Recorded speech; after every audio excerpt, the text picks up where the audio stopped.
Good afternoon, everyone. Our resource person is joining in another 5-10 minutes. The test will be at 4:40 to 5:10, followed by validatory. Our plan is to close by 5:30, everyone. The test link will be posted in the chat.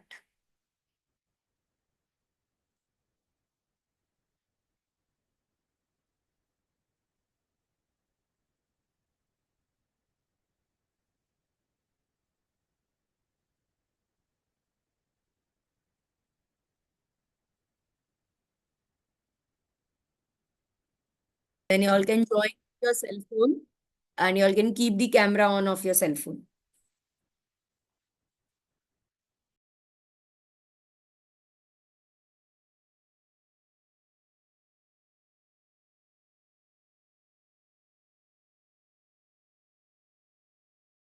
Requesting all to please rename yourself. Director AMSIMR. Sir, if you can, sir, ma'am, if you can please rename. Anjali's iPhone, ma'am, please rename with your full name.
Sir, I was not talking to you all. Session didn't start yet. No, any link is not shared for the test. No, the test didn't start yet. It will be at 4:30. We haven't started the today's session yet. We are waiting for a resource person to join. He will join any moment now. We just called him.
Yes, good afternoon, sir. Good Arijit, sir, we can see you. Yeah. Sir, can we begin the session? Yeah. Yeah. Just Sir, we will just introduce you. Piyush, sir, we have test for half an hour. Ma'am, recap may not be possible. You can hear the recording. That is why on daily basis we have shared the recording. Okay. Smita, ma'am, you can please start. Yes, thank you, ma'am. Good afternoon to all the participants. Day 10 of the Capacity Building Program, sponsored by ICSSR. So, we have our resource speaker for today, Professor Arijit Bhattacharya. He is a seasoned entrepreneur, technologist, and angel investor with over 25 years of experience in finance and technology. In 1998, at the age of 12, he founded Virtual Infocom, one of India's pioneering game development companies, which since he has expanded into areas like VR, AR, blockchain, AI, Gen AI. As a TEDx speaker and government advisor,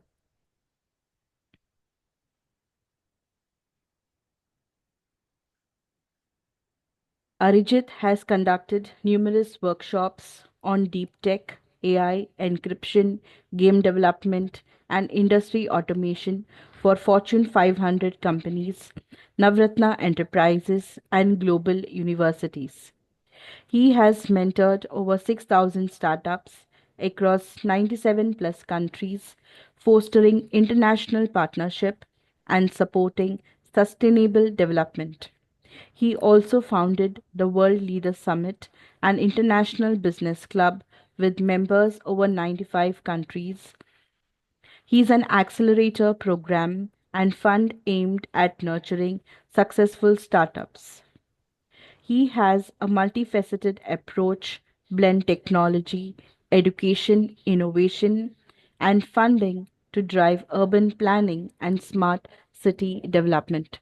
We welcome you, sir, today for today's session on AI policy, challenges and risks in institutional AI deployment, and exploring socio-economic implications of the AI policy. Over to you, sir. Thank you so much for the lovely introduction and really happy to be here. Uh, just a quick input. I'm not a professor, not yet, but then definitely happy to be with all the professors and faculty members, and I'm not sure if there is student, if any. So AI as a policy have got pretty interesting I would say, turnaround time, which is going to happen. If we look at uh, normal AI, which used to be probably around 32 years back, AI played a very crucial role. If you look at in the era of 90s, in India, internet used to be luxury that time. Of course, computer used to be like super costly.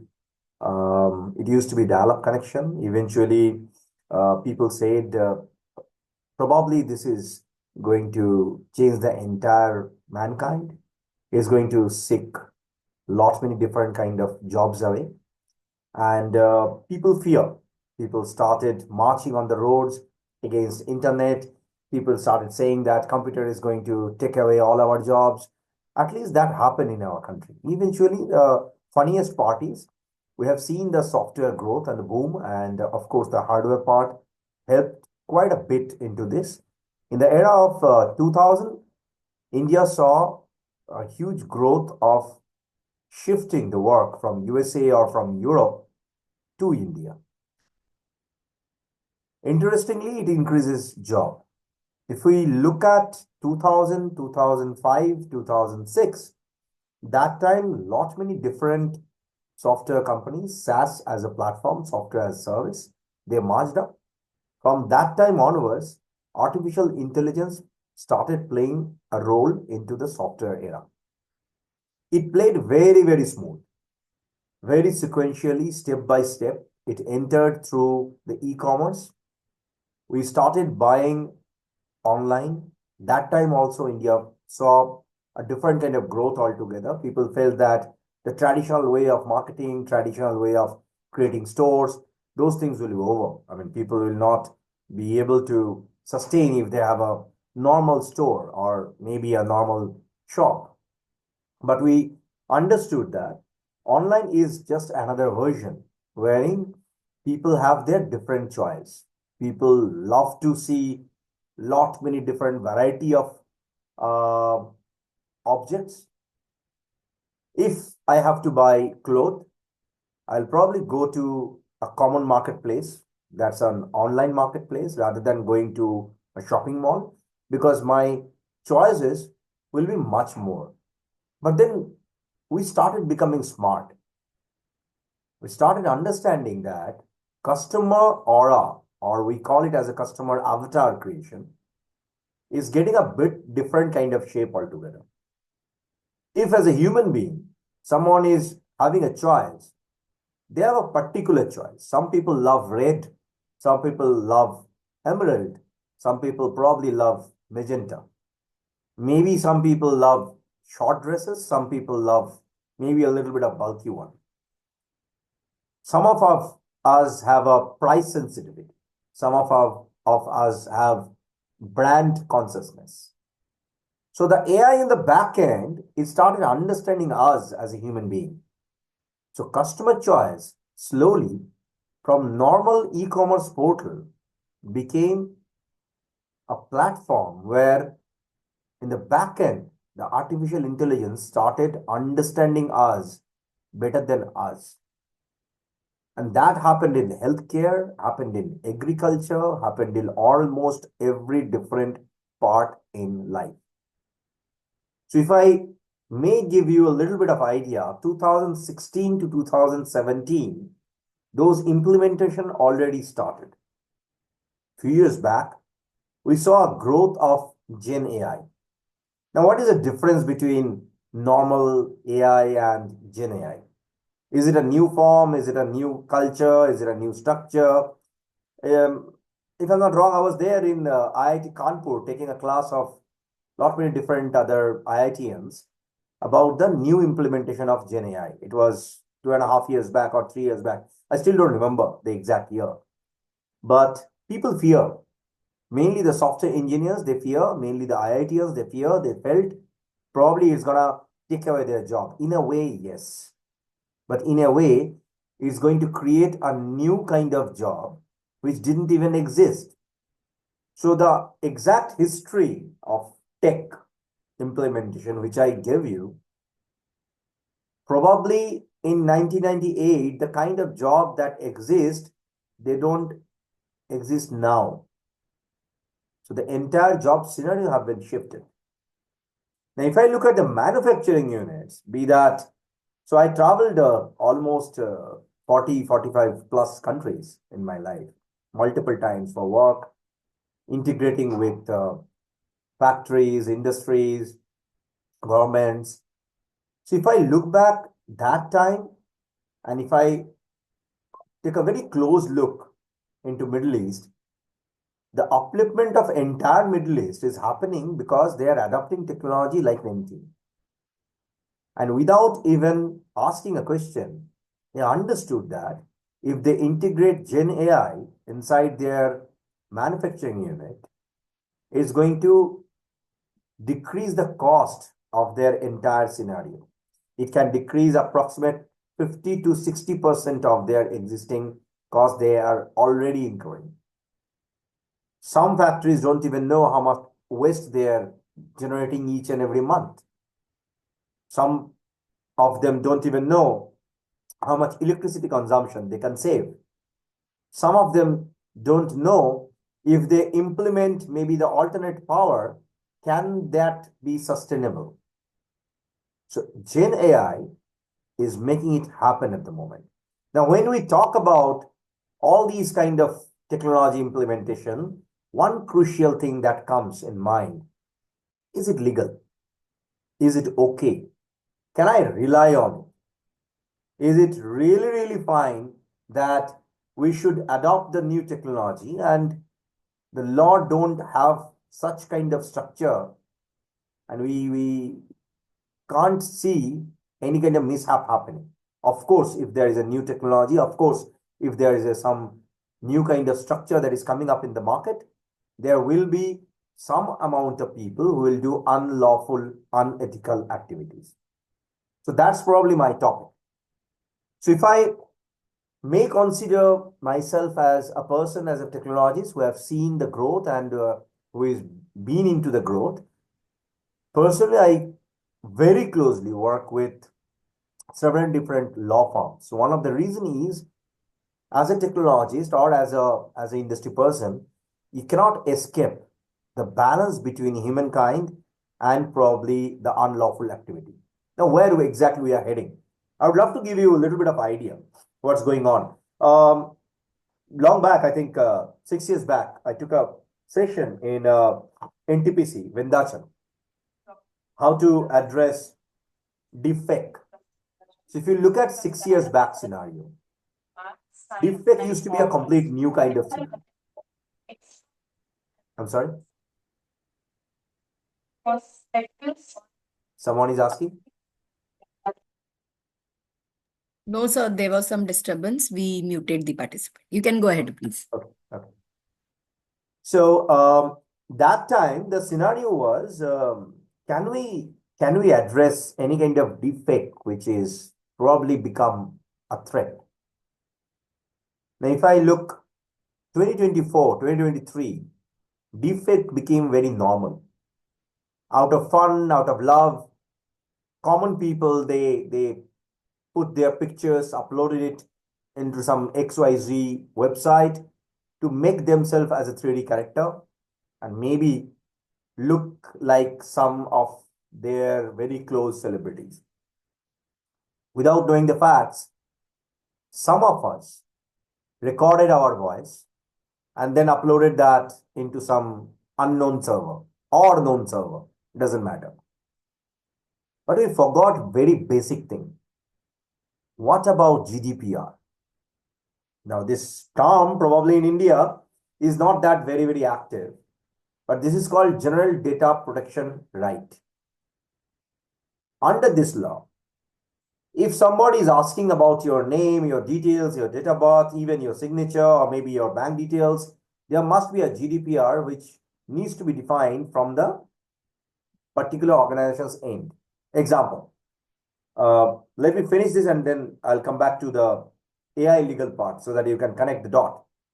For an example, you go to a shopping mall nowadays, it's very common. People say that, please give me your phone number to generate the bill. So the general question that you should ask to the shopkeeper, where is your GDPR? So they'll ask you what? Without phone number, we cannot generate a bill. So your answer should be, you are supposed to give me a bill because I'm giving you a payment. If I am giving you a payment, you legally bound to give me an invoice of that.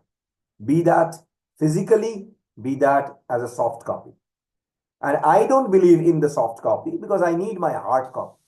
They are bound to give it as per law. But some of them, they say that we're going to send it in your phone number as a WhatsApp text. Now, what might go wrong if that is happening? Please don't take me otherwise, but that's a fact. I mean, we all know it. From all these kind of servers, from all these kind of shopping malls and purchasing capabilities, these phone number with your name, sometimes with your date of birth or your marriage anniversary or XYZ, whatever is your personal data, they sell it. Now they sell it as a bulk data. And there are companies who buy these kind of bulk data for their own marketing need and purpose. The story is very simple. I mean, what's the harm in it? People can take your data, your phone number, they can send you a wish in your anniversary, in your birth date. But there are guys who might misuse your data.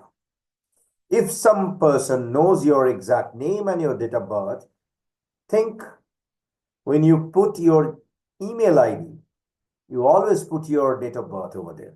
And when you have to recover your ID, usually as a structure, give your date of birth. And if a person knows your information, which is your personal information, well, they can access anything and everything, be that your bank data, be that your email ID, be that your personal information, be that your healthcare segments. But the problem is, we don't actually ask questions. We feel that we cannot stay away. Because it is India, we don't meant to ask questions. Okay, if you go to Europe, somebody asking about your phone number, your details, your communication numbers, you're not want to give it, right? But in India, we have a thought process. It's general, we should give it. Now, what happens in the back end? Think that these databases are being scanned by some intelligent system, be that GenAI, be that normal intelligent system, it's just being scanned, right? And when you talk without your permission, if somebody is recording it, okay, another example. You get a phone call of maybe some XYZ marketing company, and you realize that while you started talking, they are recording your voice. You ask a very simple question, why are you recording my voice? They'll give you an answer, it is for our internal training purpose. We don't actually ask question. We never say that, please stop recording, otherwise I'm not going to talk to you. It became very common. We usually talk. But from that recording, if somebody is taking that and do a very beautiful deepfake voice, what might happen? I'll give you a test case from one of my lawyer friend. I'm not going to take any kind of name. In one fine morning, a couple got a call from a scammer claiming that they have got his daughter. The guy became really, really shocked, and he said that my daughter is in school. How is it possible that you kidnapped her? And the kidnapper claimed that your daughter is with me. If you want to hear her voice, please hear it. The daughter is shouting, like crying and shouting, saying that, Papa, please save me. I mean, please, these guys are really bad. It was so convincing that the guy said that, okay, fine, what I have to do? What do you need? The kidnapper said that you need to transfer me X amount of money. It was a huge amount of money. And once you transfer, I can then only release your daughter. The couple got a shock. Somehow they arranged that money, transferred it, and said that now please tell me my daughter is okay. I said, okay, hold on. Talk to her. In the voice, daughter said that I'm fine now in so and so location. They are keeping me. Please come and pick me up. The guy went up, bring out his car along with the wife. They started driving. Suddenly the guy realized that I didn't call the school. I should give a call to the principal and ask for the same. So he called up while driving. Principal office picked up and they understood the situation. And from the school, they said that it is merely impossible, but let us check whether your daughter is there in the class or not. They cross-checked within 10-15 minutes. They gave a call to the parent, made a statement. What are you saying, sir? Your daughter is in the school itself. She's with other kids. What exactly happened? She never got kidnapped. It was a deepfake voice. The scammers, they took the voice of that tiny little girl from social media, which these parents gracefully, joyfully uploaded just to show that they are with a family and the daughter was singing a beautiful song. They picked that particular voice, defect it, and then eventually the entire scam happened. So if you may tell me, is there a law? Whom would you actually catch? Of course, you will catch the scammers because they did that particular stuff. But then if I look back the legal part, is there a kidnap that happened? Answer is no. Now for the money transfer part, what was the reason the guy transferred the money? When you put this case, entire scenario in front of the legal structure, to be very honest, it's a very complicated case. If there's a physical kidnap, people can think in a different way. In these kind of scenario, it's not that easy.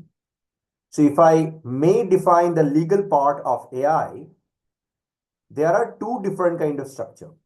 A, as a technology provider, there must be a structure called ethical AI, where without my consent, you're not supposed to take my data. Now, how do you understand this? When you use any kind of social media, any kind of e-commerce, it's very common that we put our date of birth, name, etc. 1, 2, 3, 4, 5, right? Those data.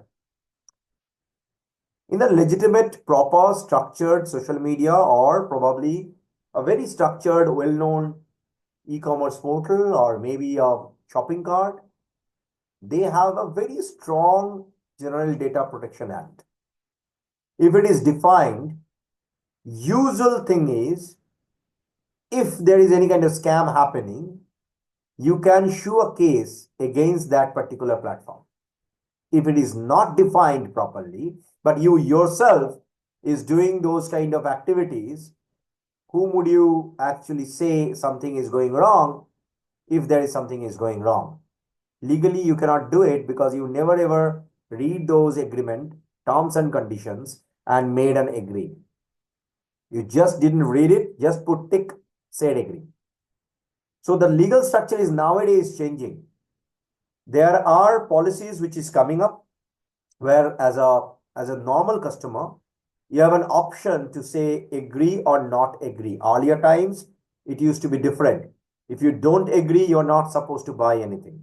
If you agree, then only you can do the purchase. But then if you don't agree to give your phone number or maybe your personal information, it is completely fine. But there are another aspect of it. If there is a AI which is going on, which is probably cross-checking you, the new term or new technology, which is a LLM structure that came up in the market, GenAI, is working differently. It is becoming more human than you can think of. Is there a law to define that? Yes. Is there a structure which we can follow? Yes. Maybe in my session, I'll be showing you one or two video, maybe that will give you a little bit of idea the kind of complicated work that we do. For an example, if there is a celebrity and somebody is trying to create maybe a video, maybe a voice, cloning that with someone, known figure, public figure, politicians, movie stars, singer, anyone, right? Maybe a big CEO. There is a law where without the consent, if you are using it commercial purpose or any unlawful activities, it is not the platform whom you will catch up. Rather, it is a person who did all those kind of mess. So what happened in the backend from the legal part? Example, I have got x.com, which is, or rather XAI, which is supposed to generate few bit of video of some person as a clip. And maybe that's a politician. Out of fun, if you're doing it and you are publishing it in a social media, it's not a criminal offense until and unless it is a harmful video. Now, what is a harmful video? That needs to be defined from the legal body. If it is harming your reputation or maybe your public image or maybe something which is rational or irrational related to that particular person or their social status, that becomes a crime. Example, few months back, probably you have heard that few bit of celebrities, they have been cloned, right? Is there a law? Can we sue? Can we grab the person who actually did that? Now, yes. Then, no. People never ever thought that those crimes can be done, right? I still remember 6 months back when we used to generate image, writing prompt in some image generation platform, I would say. People used to write any kind of prompt. It used to generate because AI was not that smart that time, and that time law was not that strong. But now the law is becoming so strong and structured, you cannot just write any kind of prompt and it will be generating the images. Example, if you want to create an image with some, I would say, if you want to generate a woman with very less clothes, right? Nowadays, the proper platforms will actually block you. They will give you a warning. You are writing a prompt which is not proper and ethical as per my AI standard.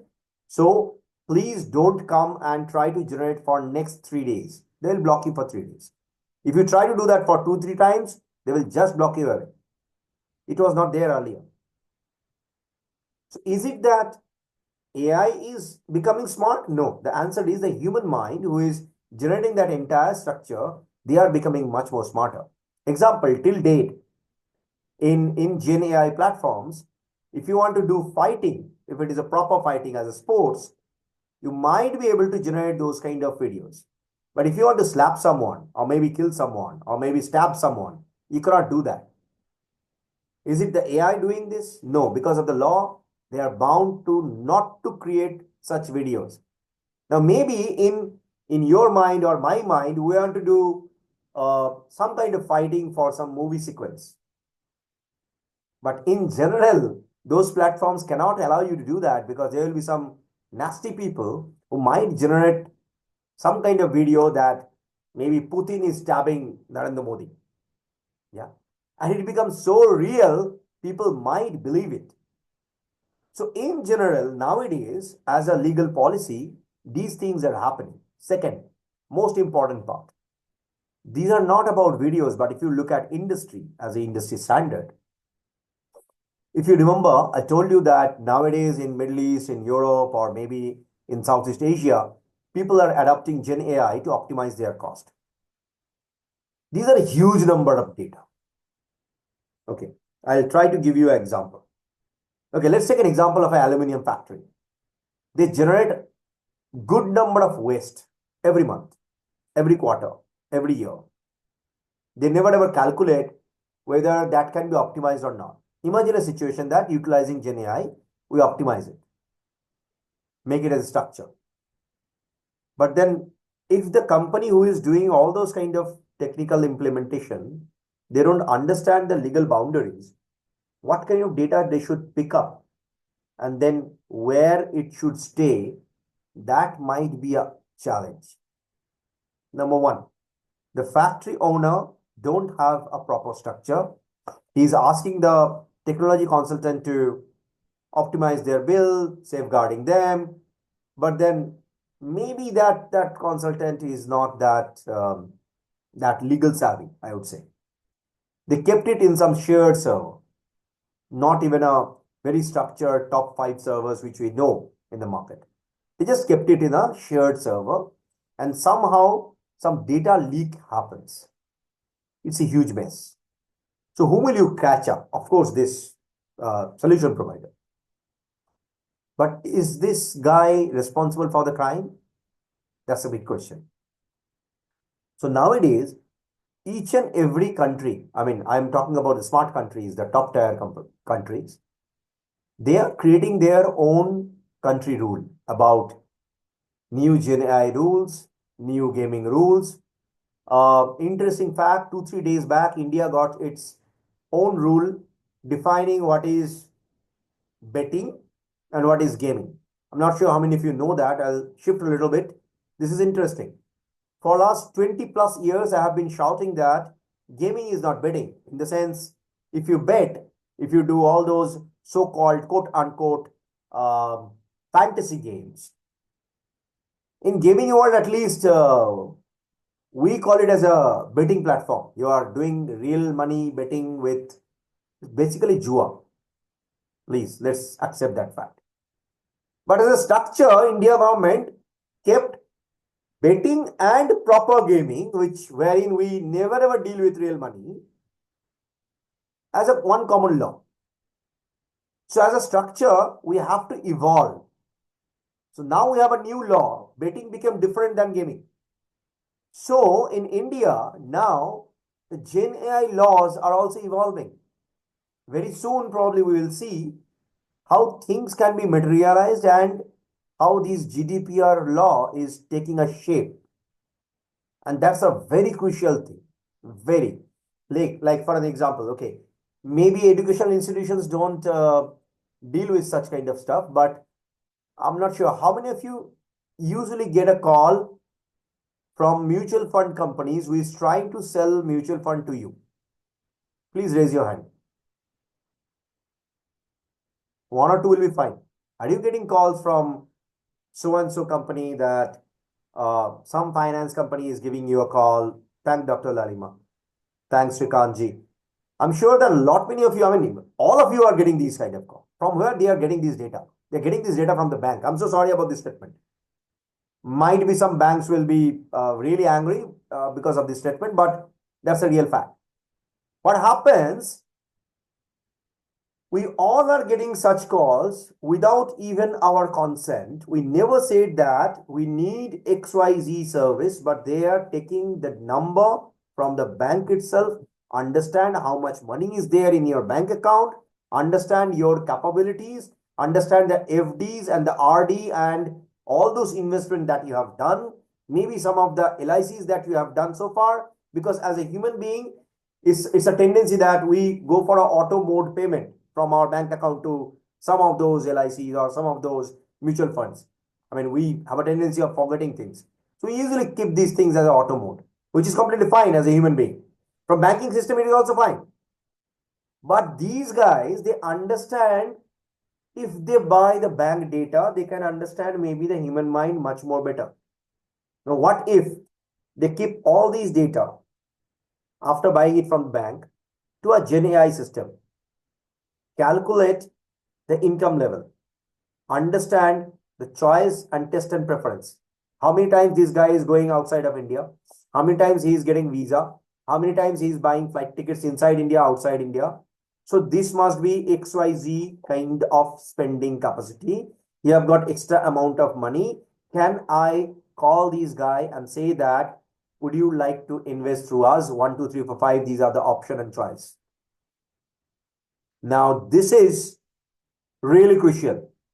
To understand, if you're in your maybe in your 30s or 40s, it is fine. But think of a situation, a person aged over 60, they don't know what just happened. They get a call with maybe a simple text asking for your electricity bill will be cut off if you don't pay this bill because it didn't happen. And you know what? These guys are not giving you random call. They understand this elderly person have got maybe a son and a daughter and they don't stay with them. This is my prey.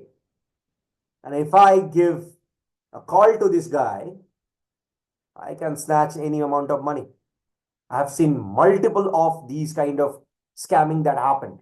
People cried in front of me. Personally, I have seen those kind of situations. I mean, I'm sorry. I mean, maybe I'm sharing a little bit more, but these things, I have seen one gentleman. He used to be a footballer once upon a time, aged about 67, crying aloud in front of the police station. Saw me. I was just coming out, having a discussion with some other issue. I can't share that. I was solving some cases. When I was walking out, the guy held my hand, started crying aloud. Said, I saw you in television. Sir, I lost my entire savings of 27 lakh. For an elderly person, 27 lakh is not a matter of joke. For anyone, is not a matter of joke. These voices are generated voice. You cannot track them nowadays. There will be chatbot. As an elderly person, they will never understand they are talking to a chatbot. That is so accurate. So shall we grab the company who created the chatbot? No. We have to understand and grab the particular person who is misusing it. Is there a law? Is there a structure? Yes. Ladies and gentlemen, we have a law. Unfortunately, we don't have a tendency of maybe go through all these kind of details. Hence, the Hindi mein kahe to damadol happens. Okay. Now, as a AI developer, as a AI coder, is it a responsibility of the developer to understand what to do and what to give and what not to do?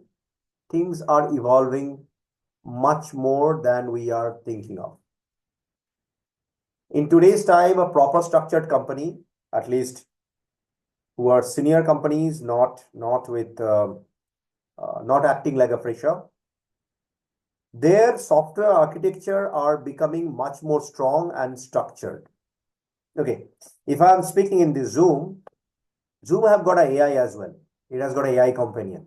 I'm sure all of us know it. It is recording, it is taking data, it is taking input. Same here, like if you're using any kind of phone, even though the internet data is turned off, it gets everything. It's not almost, it gets everything. When you talk, when you discuss, when you communicate. So what's the way? Legally, can you sue the mobile manufacturing company? Answer is no. You can, but maybe for India, it will go on and go on and on. It will not solve. It's so complicated. This topic is really interesting. So, like, I'm very close to my heart. I don't know how doctor understood that this is close to my heart. I'm sure there was no AI which gave her any kind of intimation that uh, Arijit is really, really inclined towards this. But the fact is, if you now look at present situation, example, if you look at a situation where some of the tech companies, they're working with data science, and we are all talking about smart cities, getting public data, um, using all those information for public safety.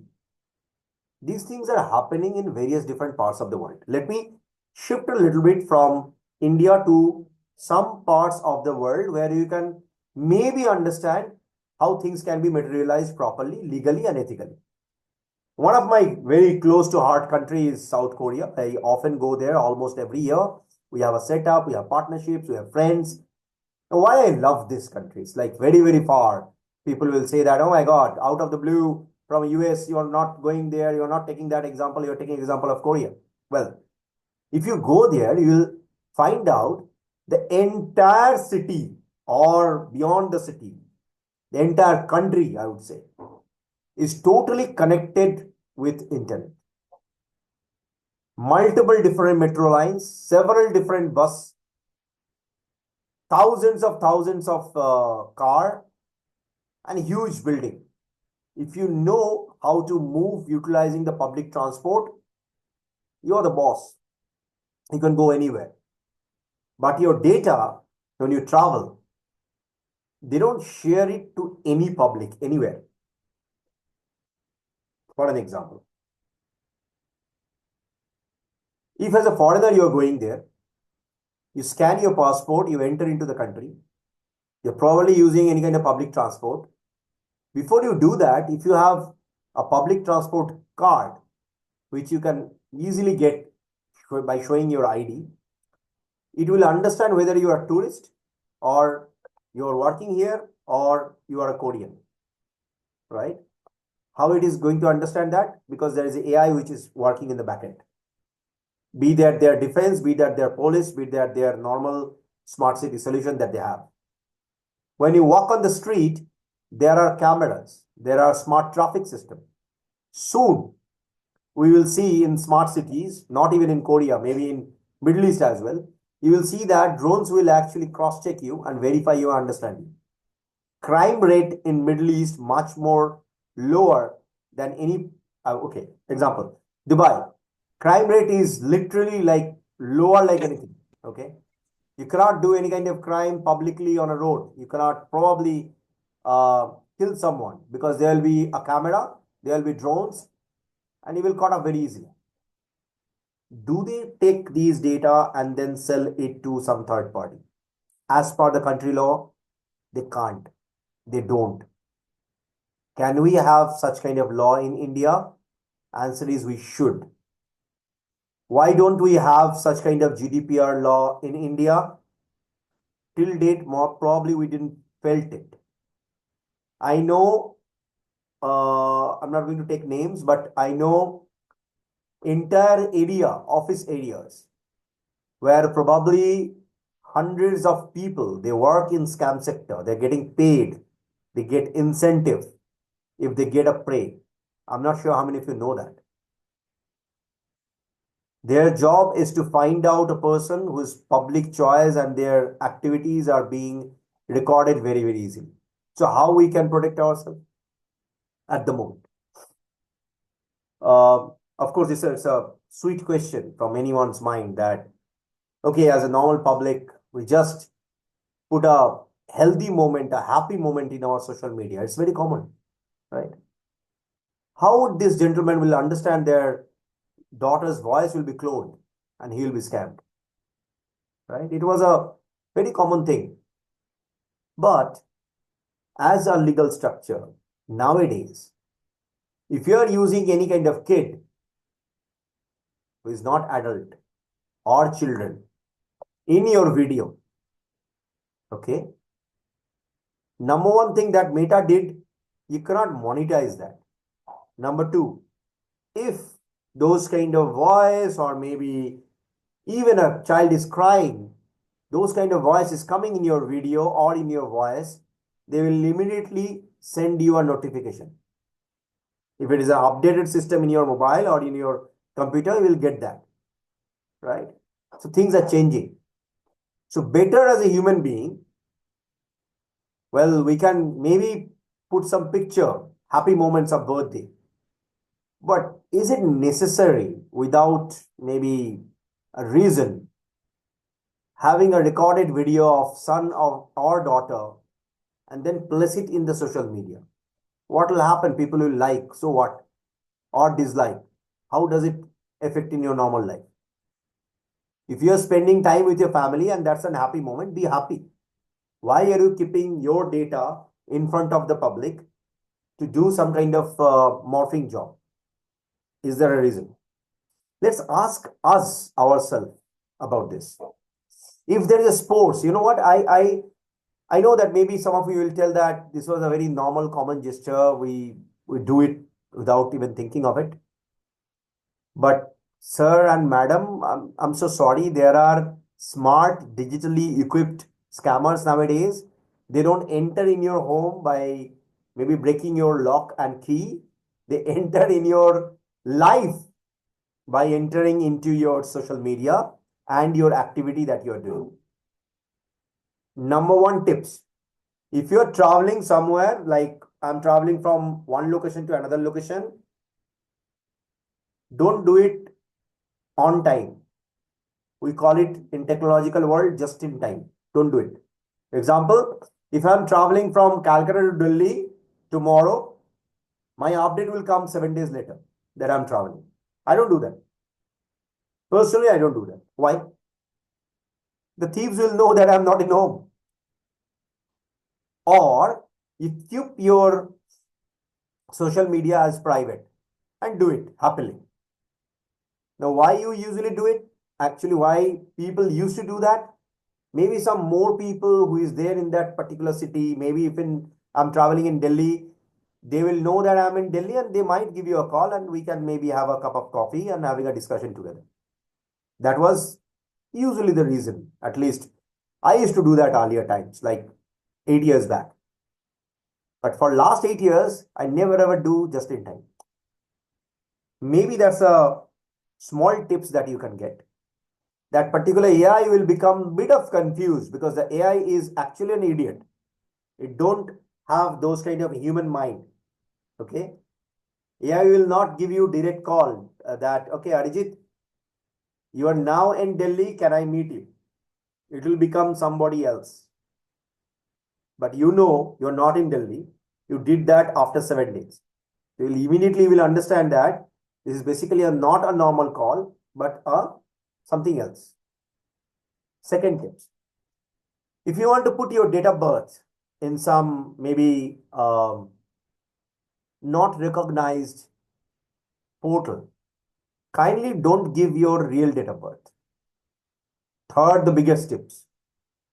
If you want to safeguard yourself, don't put your date of birth, year of birth as a combination of your password.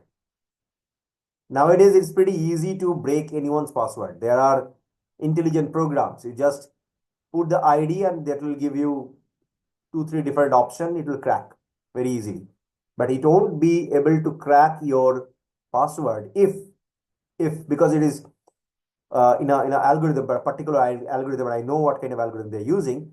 If you give a combination with minimum 16 letter and digit as a combination along with the alphanumeric character and special symbol, is going to be a little bit of difficult.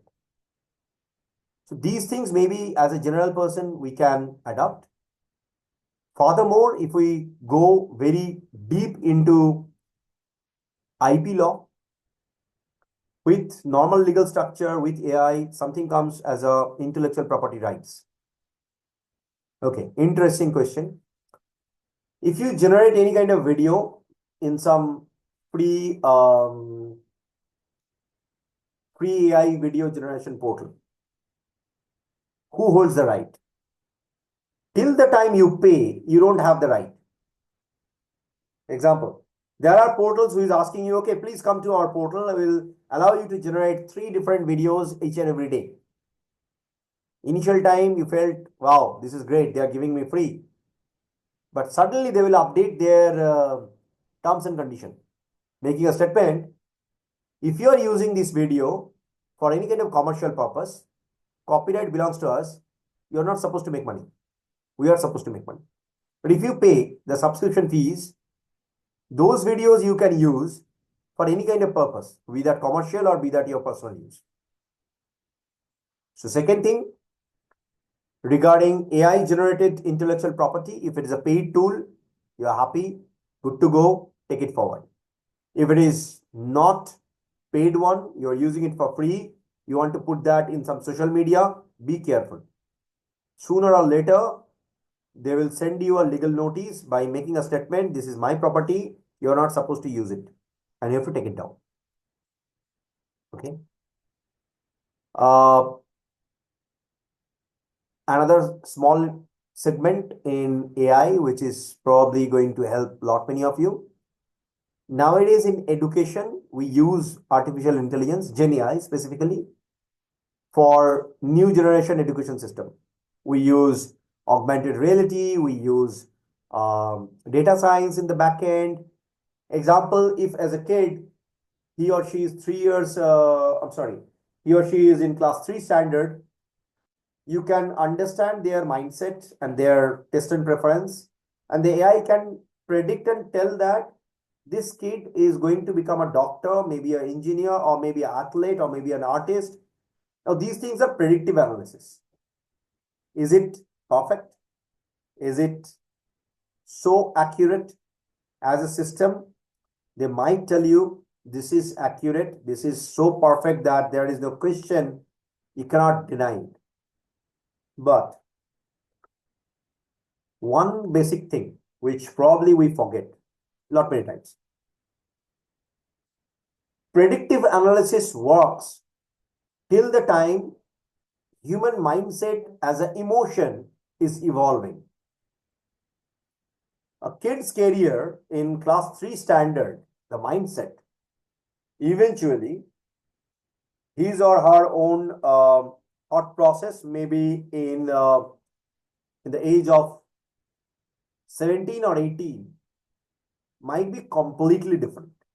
Completely, totally. That might get a twist and turn in the age of 21 as well. So predictive analysis, if you are creating such kind of solution, number one, till date, the emotional intelligence of AI, or rather GenAI, I would say, is not perfect enough till date. It don't understand human emotions and the neuron chemical balance which is there happening in human mind.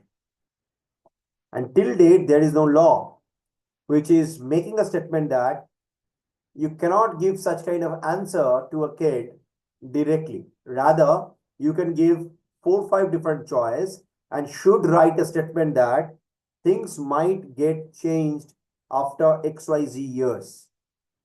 Unfortunately, we still lack there.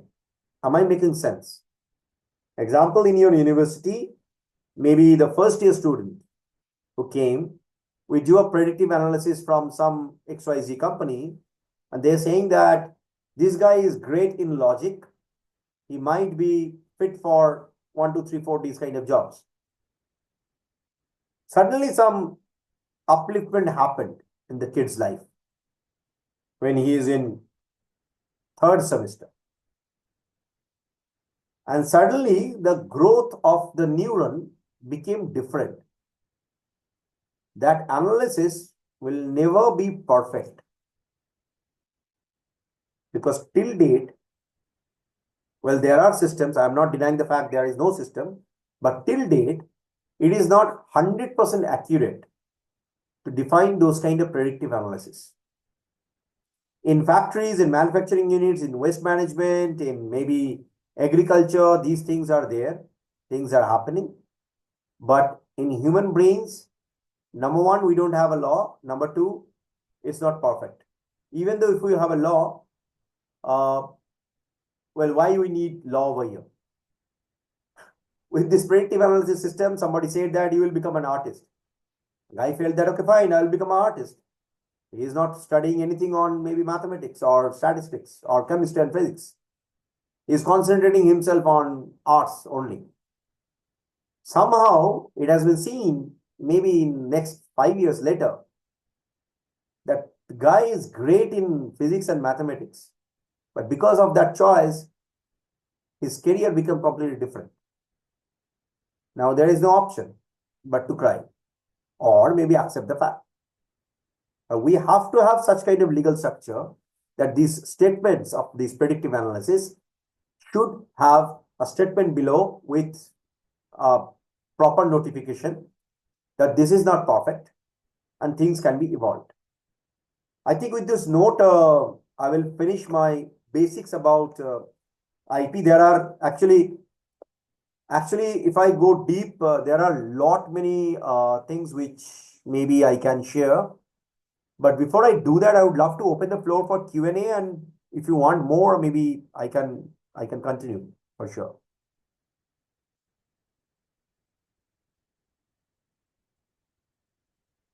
Is there a host?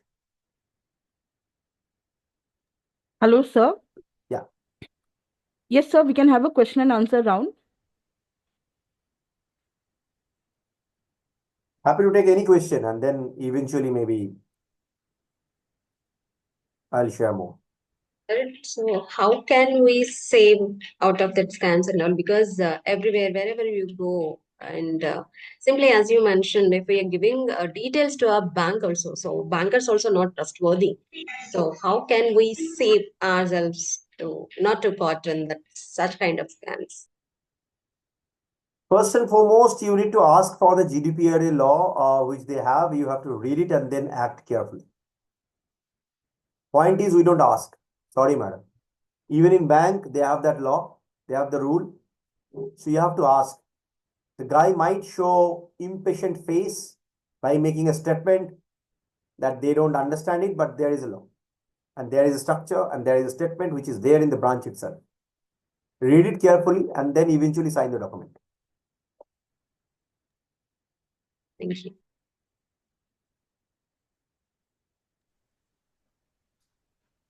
Hello, sir. Am I audible?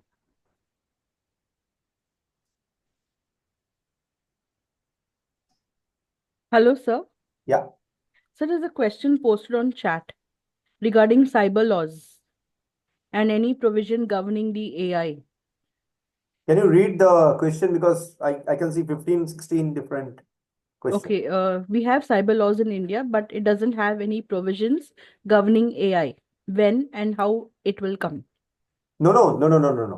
There is a provision. I mean, who said there is a provision? We are still evolving as a cyber law structure. We are still evolving. I'm sorry. There is structured law against crime. You are right in a way. It is not totally defined about AI related legal stuff. AI is pretty new. So like it will take some time for legal people also to understand what to do and how to put the ಬಂದಿತಿ ಅಂತ ನೆನೆ phone ಮಾಡಿದ್ರೆ ಏನು ಬರ್ಲಿಲ್ಲ sir, ಅದಕ್ಕೆ phone ಮಾಡಿದೆ.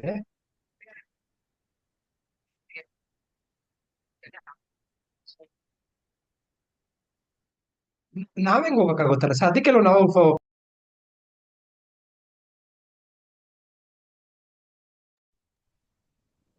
Sir, this is not AI, it's human mind that we should understand. Our mic is in front of us. So if you want to ask any question, please unmute and then ask question.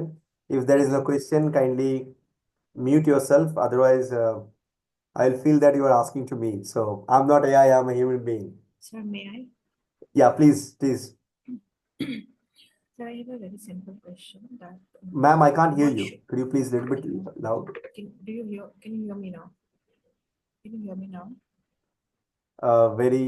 It's coming from very far. Maybe. Yeah. Can you hear me now? Yeah. Hello. Can you hear me now? Yes. The simple question is like, what should be the instructions to people who are not that digitally, well placed, I would say. They're not digitally savvy. So what should be the instruction to them as far as handling of the, so just one second.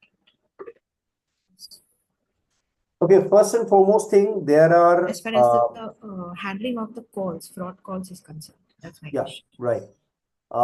First of all, okay, I'll give you real life scenario. I'll give two, three more real life scenarios. It's an interesting question. Thanks for this. Dr. Lalima, right? Thanks, ma'am, for Yes. this question. Thanks. Yeah. Okay. Thank you. Somebody called me and said that you have got so and so policy from Bharati, whatever, and you did that in the year of 2000, whatever it is, 2006, 2005. You paid 35,000 rupees. Now it became 1.5 lakhs. Would you like me to close it and would you like to settle it down? Very normal call. Yeah. Even I myself have faced this. Yeah. I'm giving you real scenarios, ma'am. So you all of you can connect.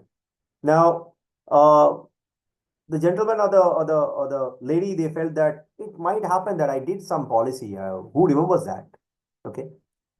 And they have that as an advantage. Now you say, okay, fine, I want to close it. They will ask you, okay, please do a login, so and so, 123, these kind of website. And you pay the bill with this policy. My humble request to general person, common people like us, don't act immediately. Think. Understand when exactly you did that. Do you remember it? If not, tell the gentleman that, okay, fine, hold it. I'll take some time and I'll be more than happy to get back to you once I check my records. Check your records. If it is not there, you don't have to get back to the person. If it is there, that's okay, that's fine. But what happens when you go to those portal? It is official portal of that particular bank. They are asking you to pay X amount of money to some policy. You don't even know that whether the policy is yours or not. You just paid. Money is gone. It is somebody else's policy. Maybe some of the scammers actually taking the money, right, to do the policy. You can't do it. I mean, there is no way you can show it because you yourself went to the portal. You yourself paid the bill. How will you grab it? So first tips, before you act, relax, think, then do. Second, you get an SMS that you didn't pay maybe electricity bill or your phone bills for last 3 months. It will be completely shut down in next 24 hours. Give a call back to this XYZ number. In general, at least 6-7 months back, they used to do spelling mistake. So as a common person, if you are educated, you will understand this is not coming from any electricity office. There are spelling mistakes. Now they become smart. Maybe they hired some English speaking person who made it proper grammatically. Okay. Now you are getting such kind of message. Check from where you are getting this message. It might be some 2 letter hyphen some name. Put that in Google. You'll find out multiple different scam cases against this number or this gateway. So don't react. One and only answer which I can give you, ma'am, in all those aspects, as a common person, there is no way that you can safeguard until unless we uplift the common people. And this message needs to go each and every corner of Bharatvarsh. Otherwise, these things will happen. Nobody can save it. So the first thing is we need to go slow. That's Very the slow. keyword kind of. Thank you. Sir, is there any awareness program like when the cyber things came into the existence or cyber law came into the existence? So slowly people have started getting details about it. So how we can secure ourselves and while doing the transaction and all. Similarly for the AI, so is there any portal or something like through which we'll be getting some sort of awareness, like whatever things you have specified just now? So, is there any such activity, or there is definitely scope is there for the awareness programs? But if something is existing, please let us know about it. Sure. Ma'am, there are several different programs conducted by um, some gray matter oriented people like us. But unfortunately, there is no mass training which is happening from Government of India. There are messages which is being floated. Nowadays, if you want to call somebody directly, not using WhatsApp, there is a voice notification which Government of India is, Yes, sir. Yes. yeah. So there are mass training program, which is also happening from NIC. Unfortunately, it is not going to lot many common people. It is restricted to some educated group like us, like who are mainly educated. In villages, it's not happening. In maybe some tier 3 cities, this is not happening yet. So there is a huge scope, big market. I myself cannot do it alone, so probably I'll seek all of your help and support. Maybe we can do it together. Do we have a bigger program which is coming up? Answer is yes. Do we have multiple different training institutions who are trying to give us such kind of solution? One of my mentee, they run India's largest legal training platform. I used to mentor him when he started, eventually in his growth phase. I helped him to grow. They became IPO now. They run this kind of program. But I want to take the name because it will show like I'm promoting someone. But then, yeah, there are 2, 3 different program which is there. After the session, if there is an interest level, definitely we can take it forward. Yes, I'm very much interested in it, sir. Yeah. I'll be happy to do some very structured program on this, including the coding level, including coding for non-coders as well, like who never ever did any kind of coding. So I usually take classes of those CEOs or CFOs who never did any kind of coding, but then just to teach them how to safeguard themselves. So I'll be happy to do that if that is an interest. But that usually takes 3 days. Cannot be done in a couple of hours. It's a Yes. hands-on workshop. So Yes, yes. Thank you, sir.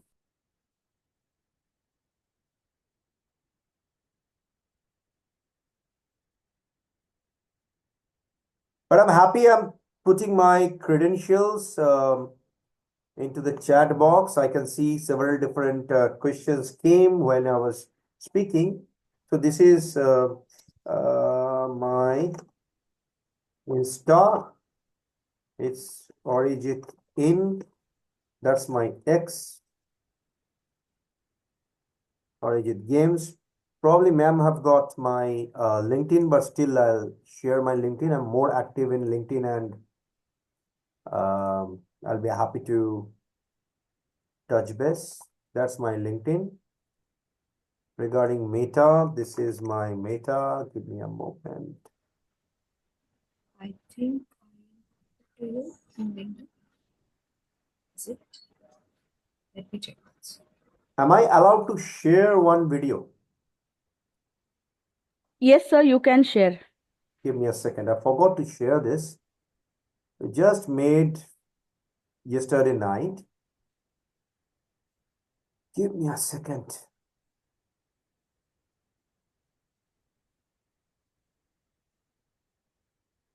I thought I'll be running it maybe before the speech even started, but then because I am late, that's my I'm taking an apology for this.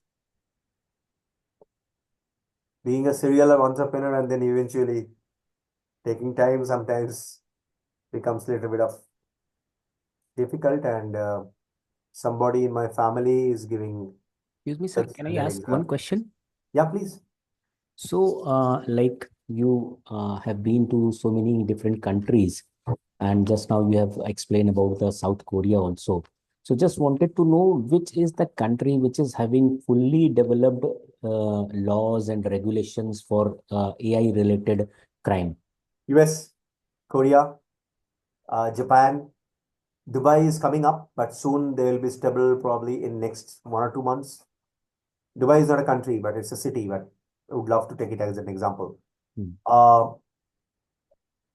One more, you asked about fully, right? Yeah, Estonia, yes. Okay. fully, but the rest of the European countries, I'm not sure about fully equipped. I mean, they are equipped. They took it much ahead of US, but fully, I don't know. I mean, if it is fully or not. Okay. So, to continue with the same point, what are the hurdles which India is facing to apply those laws or the protocols which have already been applied in those country, and the normal public are being feeling safe by having those laws in those country? So, what are the hurdles India is facing? And people like you, experts in those field, uh, should provide them all knowledge to our government, and those laws should be implemented so quickly. Our people, sir, we are not properly educated. It's But, not a even fault the of the laws, government. but even the Okay, okay, laws is also I'll not try to being make it, I'll try to implemented. make it simple. I'll try to make it simple. I'll try to make it simple. Let's escape a little bit from AI, come to the influencers market. In Bharat, influencers probably sometimes don't know what to speak, how to speak, and how to portray. And there are political things that usually happens in such a way due to some unforeseen situation. We have to put a different kind of law for common people, which was not necessary. It's a democratic country, sir. Bharat is always a democratic country. It's not like Dubai. No king is ruling us, right? Implementing the entire structured law in people mind in a democratic country like us with so uh, much different kind of culture, thought process is very difficult. Recently, due to some incident, uh, in social media, some of the things has been banned. Good or bad, I don't want to comment, but people should have their rights to share things, right? Then, if you look at public safety, till date, we work with microfinance. If you go to villages, I don't only run or travel by airplane. I have a tendency sometimes if I go somewhere, I sometimes cycle as well. I walk on normal roads like a I love to meet with normal common people. Even in villages, you will probably find me in a half pant wearing a sando genji and talking to these guys just like a common person to understand the mindset of a person. Till date, we are not mature enough to adopt such kind of technology and law, both in both the ways. Example, um, a common person, a common villager in village don't even know his or her own rights. Forget about AI rights. So if we create a legal structure for common people in a democratic country like us, that's the main issue. The examples that I gave you, look at their political situation. All of them are not totally democratic countries, sir, and don't have so much of population like us. We are the biggest at the moment. So it's a bit difficult, not that easy. It seems very easy to create that theoretically. Practical implementation is really, really difficult. I would love to show you one interesting video. I hope my screen is visible to everyone and you can enjoy the audio. I'll request all of you to enjoy We it. can see, sir. Yeah, I'll request all of you to enjoy it for next 2 minutes 44 seconds, and then maybe I'll share a few bit of things. It's totally done by me. No one did anything. Completely prompt engineered. No employees, nothing.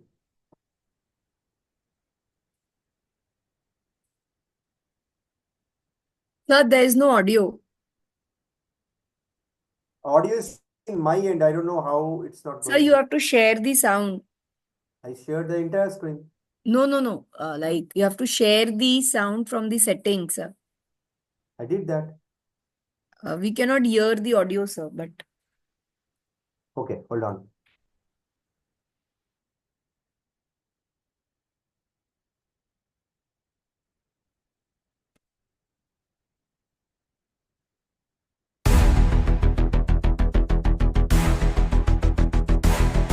Audio comes? Yes, sir. Yes, sir.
Place the gems in such a way so that no one can find it.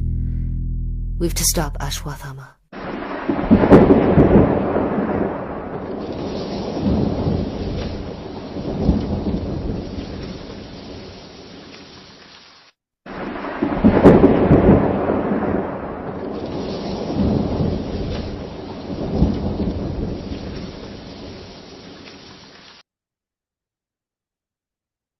It was done yesterday night with few bit of flaws. It's not perfect yet. What I wanted to share, if you look at that entire GenAI based video, a few bit of small movements. If you try to see the entire fighting which I wanted to achieve, utilizing the algorithm itself, writing the prompt engineering, there are flaws till date. Perfect fighting is very difficult. And when I write the prompt, I have to be very sure that I'm not crossing any kind of barrier, any kind of border, right? So I cannot slap the lady. I cannot hit. I cannot punch. I cannot kick in her face, but opposite can be done. That means a lady can do that to a man. So my question to all the learned friends, was it legal? To be very honest, till date, the machine learning is not evolved yet to understand the situation of that particular prompt engineering. When the lady was going towards the car, if you have seen that she wanted to open the car door, it was an automated door that opened. It's basically a trailer video of one of my upcoming movie. So it's a parallel universe that we are creating with science fiction stories, connecting our games. So a quick thing for all of us. When you do prompt engineering, be specific. It's like our childhood days. It's not rocket science. Remember in our childhood days, probably when you used to draw, we used to be uh, very specific about what we want to create. Example, if a teacher, school teacher is asking us, okay, define one character who is coming from village and he's a poet. So a visualization you used to have in our brain, there is a guy wearing probably a saffron color garment with a dhoti and a kurta and a small pen in his hand with long beard and the eyes are deep The skin tone is olive and tanned, and he's aged about 45. So when you started visualizing those things, you just keep these things in your prompt, very accurately. That generates your character or video. I think with this note, I'll end the session. It's on us how we are using it, and definitely there is a big gap in legal structure. If I conclude properly, we are not perfect yet, still evolving. Like after 20 years, we have gaming law properly, and I'm relieved that people are not looking at me as a betting game developer. Rather, now they are looking at me as a game developer. Bettings are different, guys. Uh, the fun factor, I was having a discussion with Chief Justice in some very private moment. We are having some cup of tea together in a hill area, and he asked me that, man, you are into gaming. That means all these casinos you are actually making. So I told him it was 2 years back incident. I told him that, sir, we are not a casino game maker. We are proper game developer who make game from Indian epic and stories, connecting that dot with science fiction. We create AAA standard games. So I had to make him understand what is AAA standard, what is proper gaming, and what is the difference between betting platform, which I don't say that it's illegal, but it's not that cool to do, at least not on technological aspect. So we don't do that.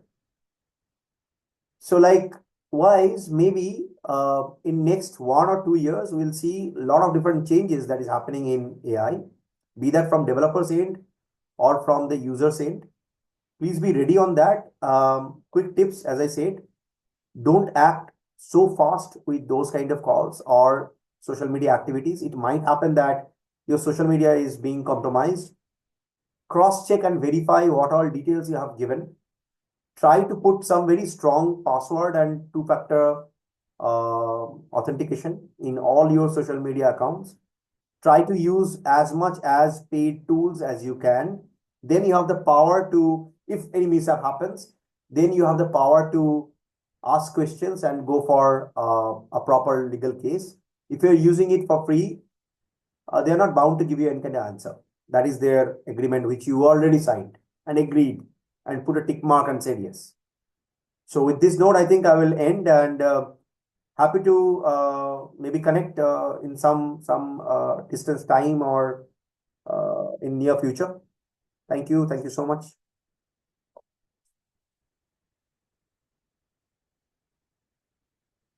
Shall I take a leave?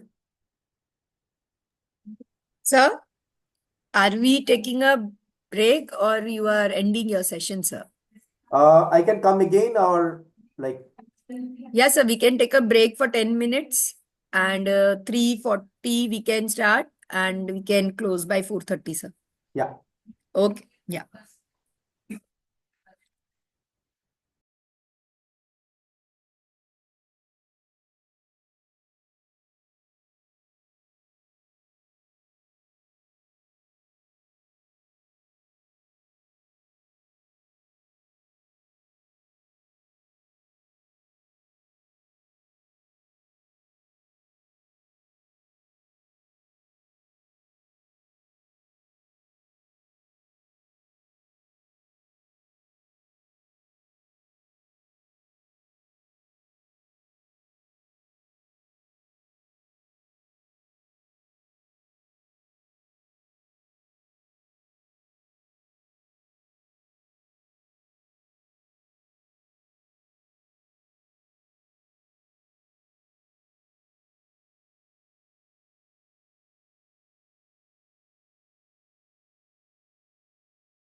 I'm back. Yes, sir. Okay, so before I think the first part, we have covered a lot many different aspects. Now I'm going to talk more on the economic implementation for the AI. Rather, I would say the GenAI.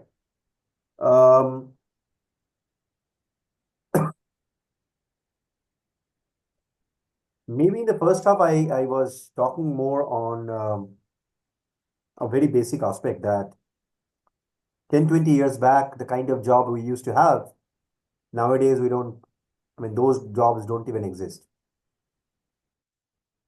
Market has evolved, so does the job market. If we look at HR at the moment, the entire HR is being automated. Factories are being automated. In shopping malls, robots are there for collection of data, even maintaining the stock, keeping the inventory properly. So, is it an era we are going to watch where humankind will have less job to do and robots will take it over? And in the back end of robots, definitely the Gen AI is working. Answer is both, yes and no. Some of the job will be replaced, or rather, I would say displaced by robots.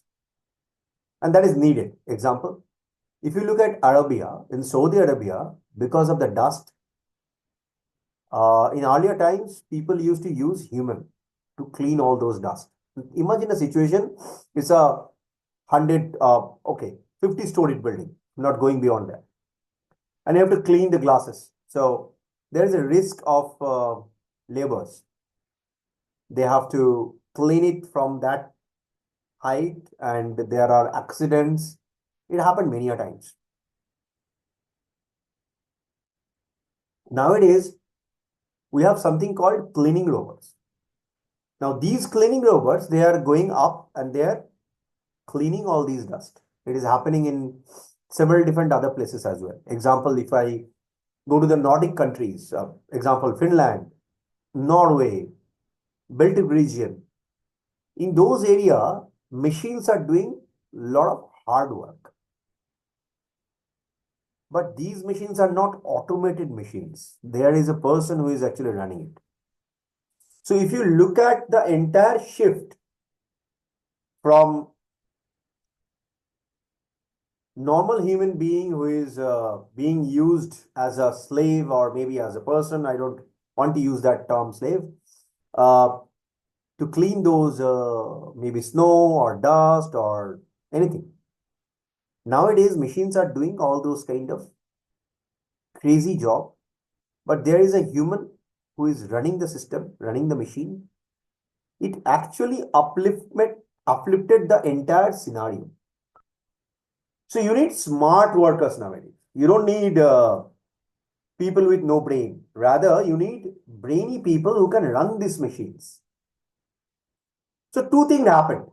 A, you have robotics engineer, new kind of job creation. You have maintenance engineer, new kind of job creation. And you have people who are running it, workers.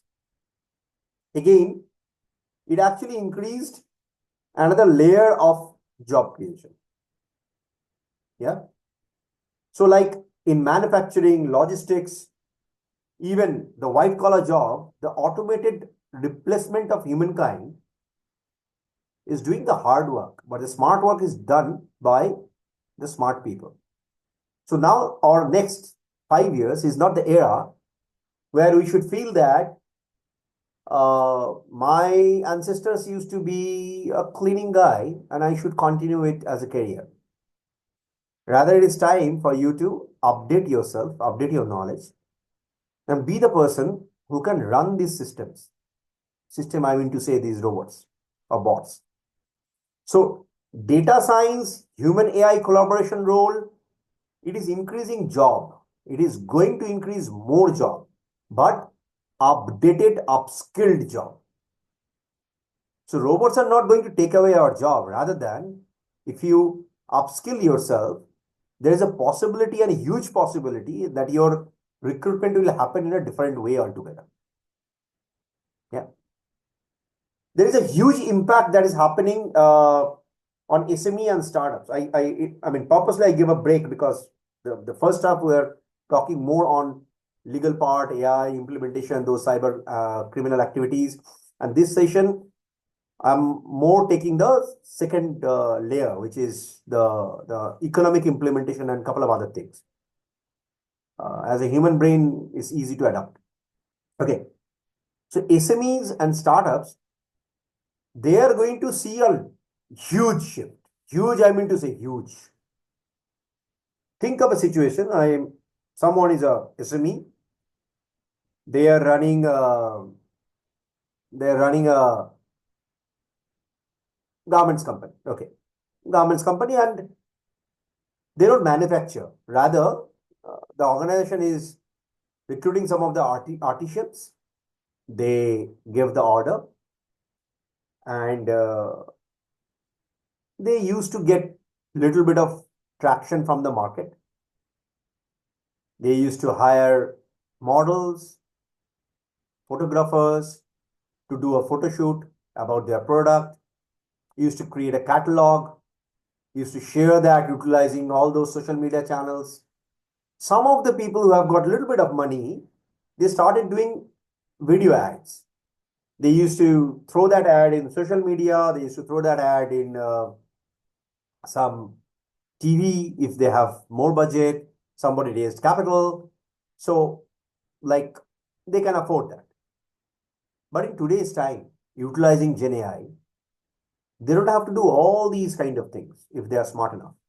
Just use AI tool properly. One AI tool is not enough. They have to use a minimum 4 different AI tool. A smart guy who can understand prompt engineering to create such kind of video ads, or maybe the audio ad, or maybe the static ad for their own product. Even if they are working with the artisans, if they are smart enough, they can calculate utilizing data science that how much is required, how much money, how much color, how much clothes, how much maybe the chemicals it is required to cater their client's need. Many a times we don't even get it. I'm sorry about this statement. I've seen so many SMEs, they are generating orders from bulk orders from the market, but they don't understand in between they are losing money. So end of the year when they calculate, they see that the growth is supposed to happen like 40%, but they are having max 30% to 32% as a profit margin. So in next year, that 10% gap gives them a little bit of hit. But in today's time, utilizing high compliance and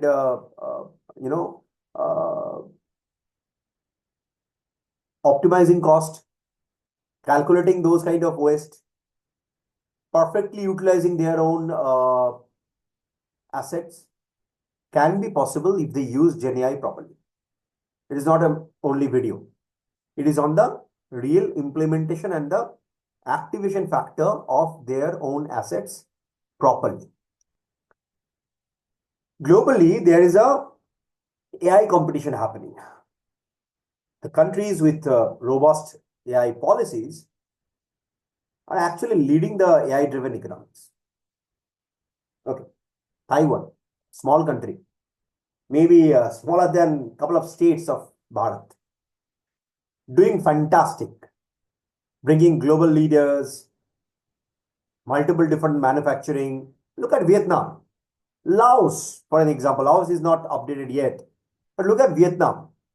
The amount of activities that they have increased, amazing. Okay, let me take you to Africa. Look at Tanzania, Ghana. These countries are evolving only because of their country policy. Southeast Asia, some of the countries which I'm trying to mention, for an example, Japan, Taiwan, Malaysia even, because of their Singapore, AI-driven economics, they are growing faster than any other country. So it's on us how we can take the advantage or maybe we have an economic disadvantage. Completely depends on us. There is some term called AI policy influencer trait. In that segment, if you look at the intellectual property rights or the global partnerships, until and unless a country like us, we have these policies in place, it's going to be very difficult for even make it proper as a structure called Make in India. What I mean to say, if you have Make in India, but then you are importing some of the hardware part from China and then assembling it over here, and then you say that I'll be doing the coding on the top of my hardware and it is made in India. Okay. Sorry,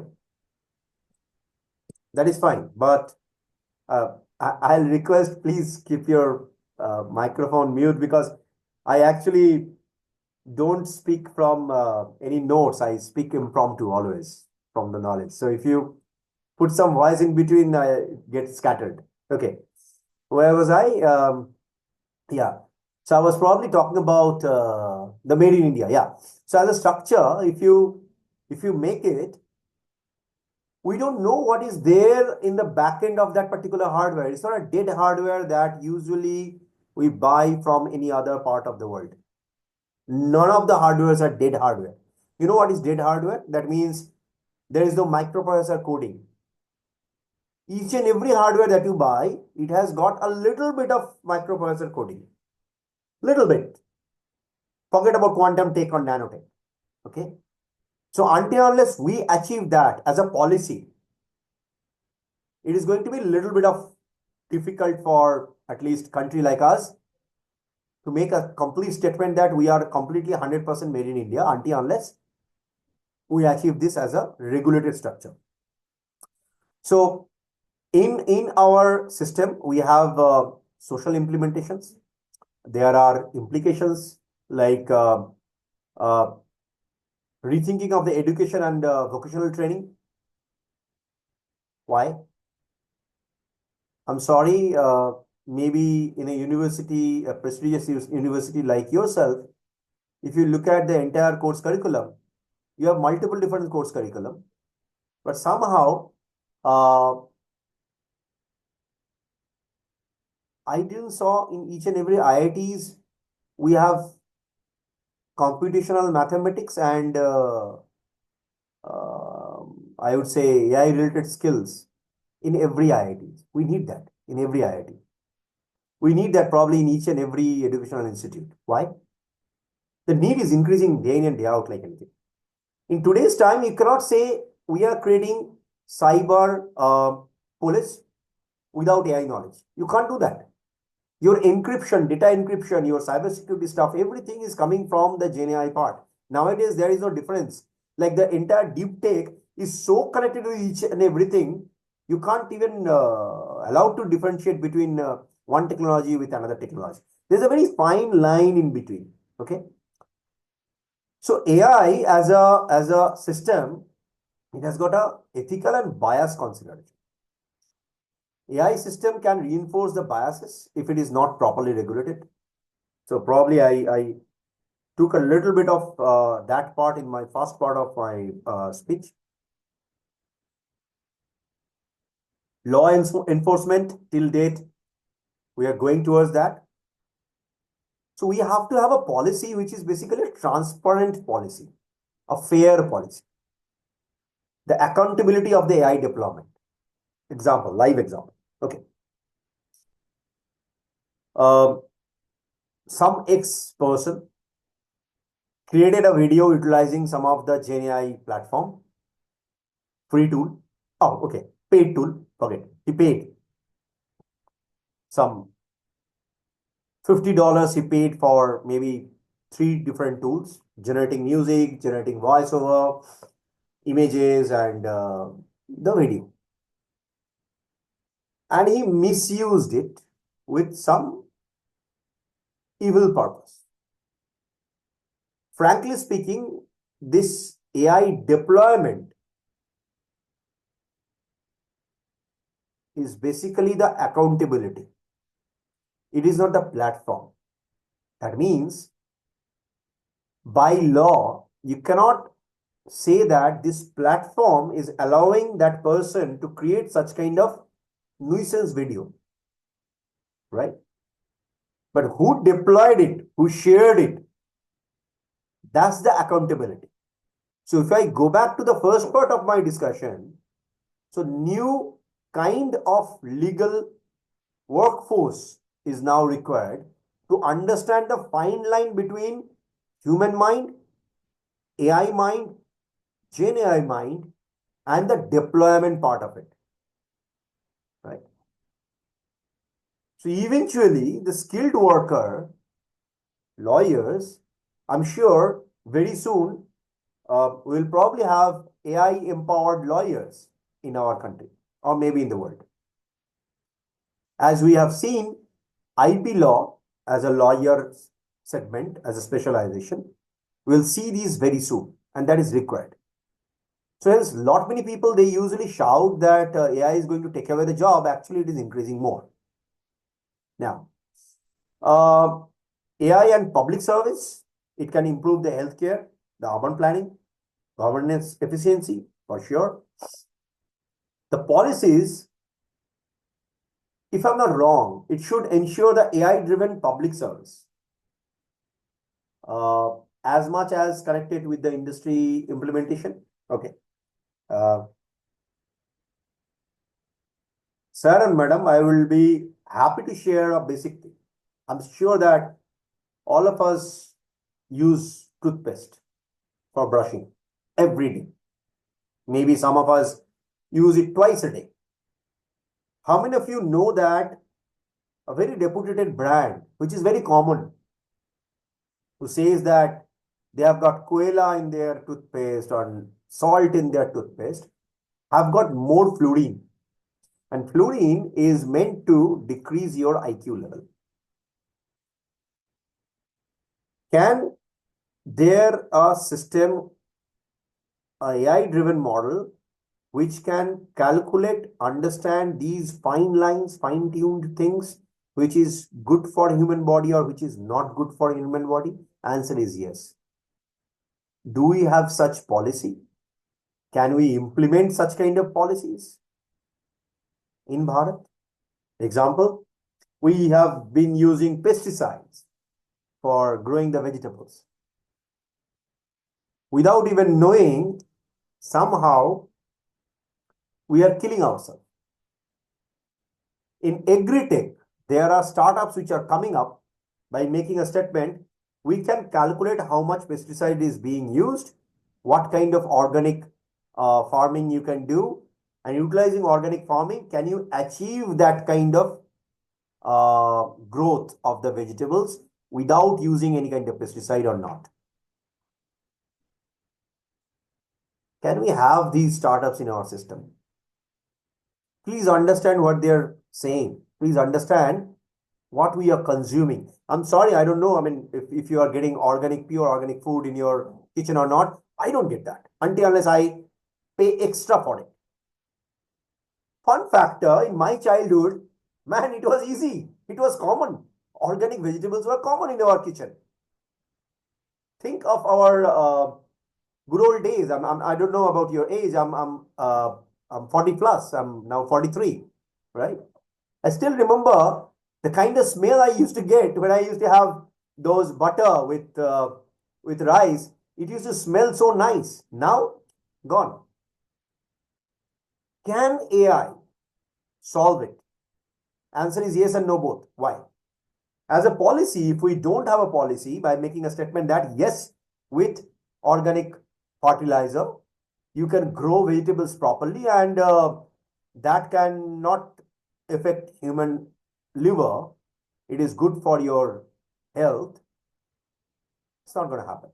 Okay, quick input for all of you. From India, from Bharat, well, Hindu Kush to Sindh to India, we have seen the journey. I call myself as a Bharatiya, I'm sure that all of us do.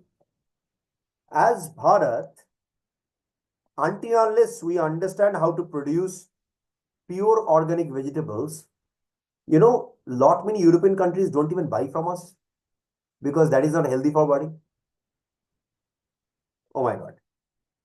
Can there a system? Can AI solve it? Again, let me give you the answer. Yes and no both. In those startups, they lack specialists who understand what is organic, what is not organic. If you feed data, the automated system can actually detect, understand, realize, and predict and neutralize your crop's growth structure. Look at our healthcare. Without doing lot many human trial, I'm so sorry. Maybe I'm sharing few bit of very close to my heart topic in this session. In healthcare, without human trial, in many of the cases, many of the hospitals in Bharat, we use those medicines. It's nasty. Can AI detect that? Maybe the authority don't even know it. Yes, AI can do that. AI can actually bring good things. I was talking a lot of things which might do a little bit of mishap in the first half of the discussion. But here, the second part, AI can remove away all these kind of jargons and complexity. Plus, if they add blockchain in it, blockchain plus AI goes like Karan Arjun or it's a bad example, Krishna Arjun. Okay. Probably AI is Krishna and blockchain is Arjun. With the transparency that we can have, can do revolution in Bharat. I'll stick to Bharat first and then maybe I'll touch upon a little bit outside of India. These can yield a result where in our kitchen we can have healthy food. The kind of toothpaste we will be consuming, it will be proper. I can tell you maybe the brand name, but because of so many things, if I do that, it shows like a brand promotion by law. And by knowing that, I cannot do that. But then there are toothpaste in the market where fluorine composition is almost zero. Okay. It's not going to make your teeth white. They are not supposed to make your teeth white, toothpaste. They're supposed to clean your mouth. Okay. Now, if I take another example, can AI go hand in hand with robotics? Are bots one of the example where we can have multiple layers of solution? Are we using it? Without even knowing, probably all of us are using it. If you look at the smart pump nowadays, or maybe the smart washing machine or the smart TV in your home, there are bots inside. It understands, detect, knows you. So robot as a concept, please don't think of robots powered by AI, looks like an android or a human. That's a look and feel factor. But if you look at the structural diagram of a robot or a bot, any of the equipments and machines that is there in your home is acting as a robot and a bot. As a policy, are they allowed to use industrial robots? Yes, we can. Can we use domestic robots? What kind of robots we can use? Cleaning robots, yes. Can we use a bot or a robot powered by AI, which is my own bodyguard or a dog or a pet? Answer is yes. Can I use a robot which is my bodyguard with maybe ammunition in hand? Answer is no. In this scenario, this bot which is holding that ammunition, if it kills someone, who is responsible? The robot manufacturing company, or the guy who owns the robot? Till date, we don't have that structure yet. So hence, it is not legal to have a robot with an ammunition in hand, right?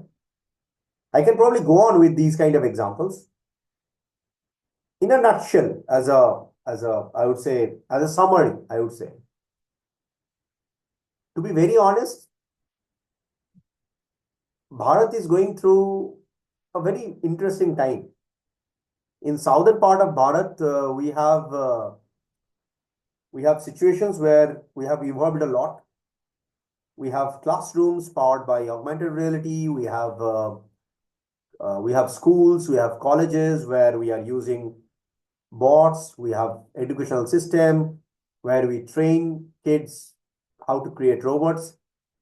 Unfortunately, maybe if you have traveled outside of India, maybe a smart country, you would probably accept my words. Till date, we don't have that level of AI training in India implemented yet. I'm sorry about this statement. If I may ask you, are you using Sparrow algorithm in your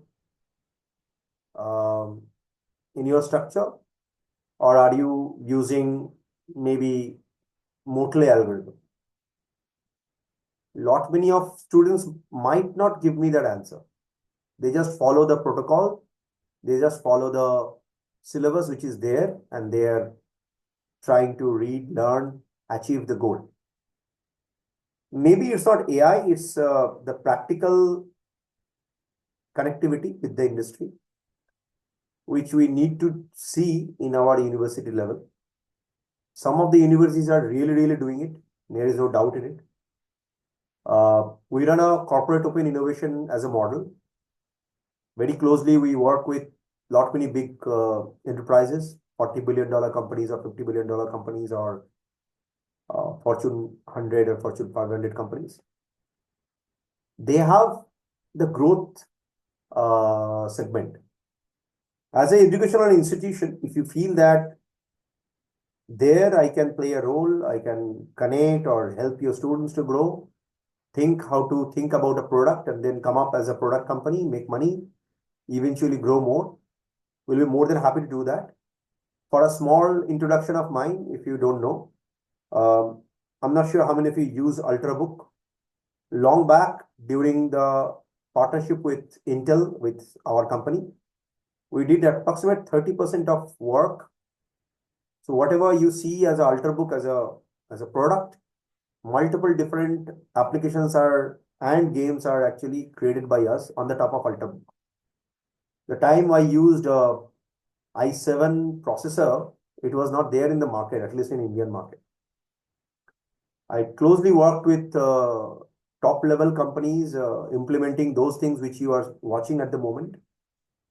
A real life story, when I used to share such things in some conference, people used to laugh at me because they felt that this guy is crazy showing some science fiction stories to us. But now in 2024, 2025, those people, not many of those came and they say that, my God, you shared that around 7 years back. We laughed at you, but now I can see that this is happening. I'll share you what is going to happen in near future. Maybe, okay, actually I shared that in 2018 in China in one of the conference. Imagine that you are driving a car, you're having your usual driving, it's 5 o'clock in the evening or maybe 4 o'clock in the evening. Your smart glass or your smart watch or the smart car, it knows that you cried for a cup of coffee at 4 o'clock. It will search, identify, and find out the best coffee bean that is good for you and your health, depending on your health condition, which you want to achieve. And it will ask for your order. If you want to order for a latte or maybe a cappuccino, or probably you want to go for a espresso double shot. It will order before even you reach there. When you drive in, the cafe is ready with your cup of coffee. Eventually, you have it, you drive away. Payment is done from the back end utilizing the blockchain technology. It is already there. If you are not satisfied with your coffee, the automatic system itself will ask for a refund. Now here, the complication happens. If you don't like it, the complication starts from there.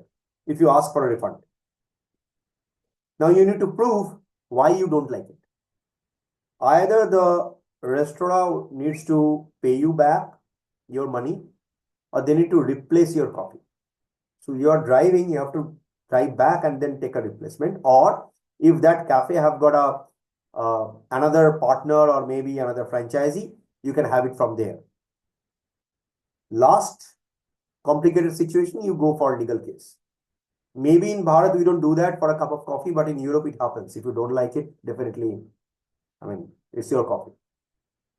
So this is going to happen soon in near future. Your intelligent system will detect, understand you as you in a better way. So you don't have to rely on lot many things. Example, I'm sure in today's time, lot many of you use a calendar management system from internet, because that is going to give you all those kind of notification. As a human mind, you probably can't remember so many things that is happening in your life. But I, as a person, being a technologist, working with, I think, almost 15, 16 different programming language for the last 26 plus years. Till date, I maintain my diary. Till date, if I drive, if I run, if I move, I don't rely myself on maps, any of the maps. Map story is different story. I'll tell you why I don't rely on maps. Google don't work in Korea. Google don't work in lot many Southeast Asian countries or Middle East countries. It's not mapped yet fully. China, forget it. You can't use Google. Forget it. So you have to use their own map. If you're in a foreign country, you are trying to use some map that is great. If you're going there multiple times, I usually try to rely on my own brain. Otherwise, your brain will become idle. I'm sorry, but if you can't manage your calendar, that means you can't manage your own time properly. It's not that you don't have time. It is that you can't manage your time properly. Sorry. If I've seen people, millionaires, who are actually maintaining these things in a normal piece of paper instead of relying on any kind of bots. There is a reason bot might fail, but your brain and your writing may not fail. 99.99% it is not going to fail. But it may happen that there is a network glitch. It may happen there is a system glitch.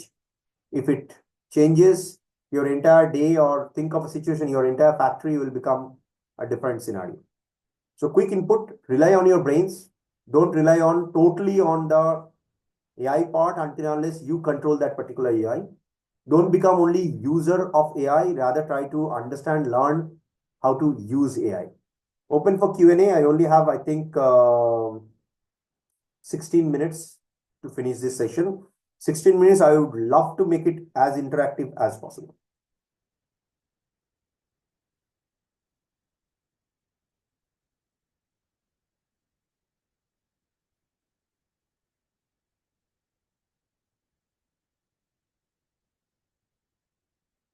If there is a question. Sir, Shrikant here once again. Sure. So you have taken very valid point about the toothpaste advertisement and the ingredients which they have included. So again, pointing out to the rules and regulations and the judiciary system of India. This is my personal experience with one purchasing from Chroma. I purchased one summer cooler, and it started giving problem just after 1 month. And then I gave the complaint to the Chroma service center. They've sent some service engineer one time, two time, but that service engineer was unable to solve the problem. 2, 3 times. Then I said that it is going to give me the problem. I asked to the Chroma center that you take it back and give me some another piece or give me my money back. So they said that it is not possible. So I went to consumer forum through online platform. I went to consumer forum. I paid 1,000 rupees online fees. Then that matter after some time went to the local city consumer forum. So for applying over there, because I am not at all aware about the legal system, how to apply and all that. I have to um, go for taking the help of some legal advisor, so advocate.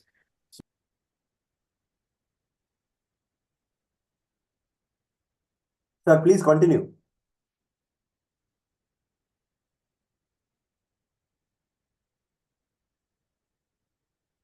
Srikantji, you're muted. So I take the help of some advocate, and I have to pay the fees to that particular advocate. So he said that once we get the result in our favor, we will get that all these fees. So I paid that fees. After 1.5 year, we got the result in our favor, but still the company is not ready to the settlement. So again, we made application with another advocate. Again, we got the result in our favor, but still the company is not making any settlement. So this is the judiciary system, sir, India judiciary system. And we are talking about the product, the toothpaste, which is having the fluorine. So there are all the products which we are consuming and all the advertisement which is talking all the false commitment, but nothing is happening in India, sir. Completely completely agree. That's the beauty of India, not Bharat. What to say, sir? I really don't have any answer to this. It completely depends on the ethics of the company and how they are running it. Okay, I'll give you a live another example. Maybe that'll give you a little bit of idea. Someone did an online purchase of 10,000 rupees buying a hard disk, external hard disk. Okay, let me be specific. He wanted to buy an external hard disk from a very reputed online store. Very reputed one. He purchased it, but he got a internal hard disk wrapped in a plastic box, making a statement that this is the external hard disk. Guy asked for a replacement. After multiple calls with the end company, they denied. They said that you got what you have ordered for. We are not going to give you any kind of replacement.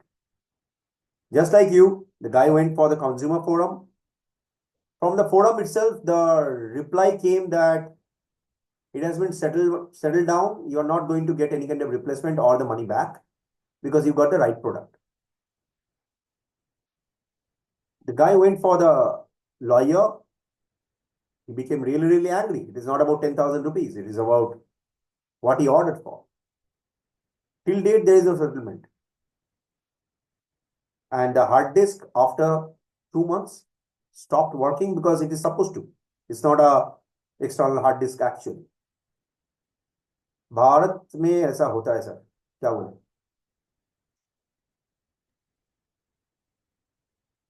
So if judiciary is that what we can expect from AI laws.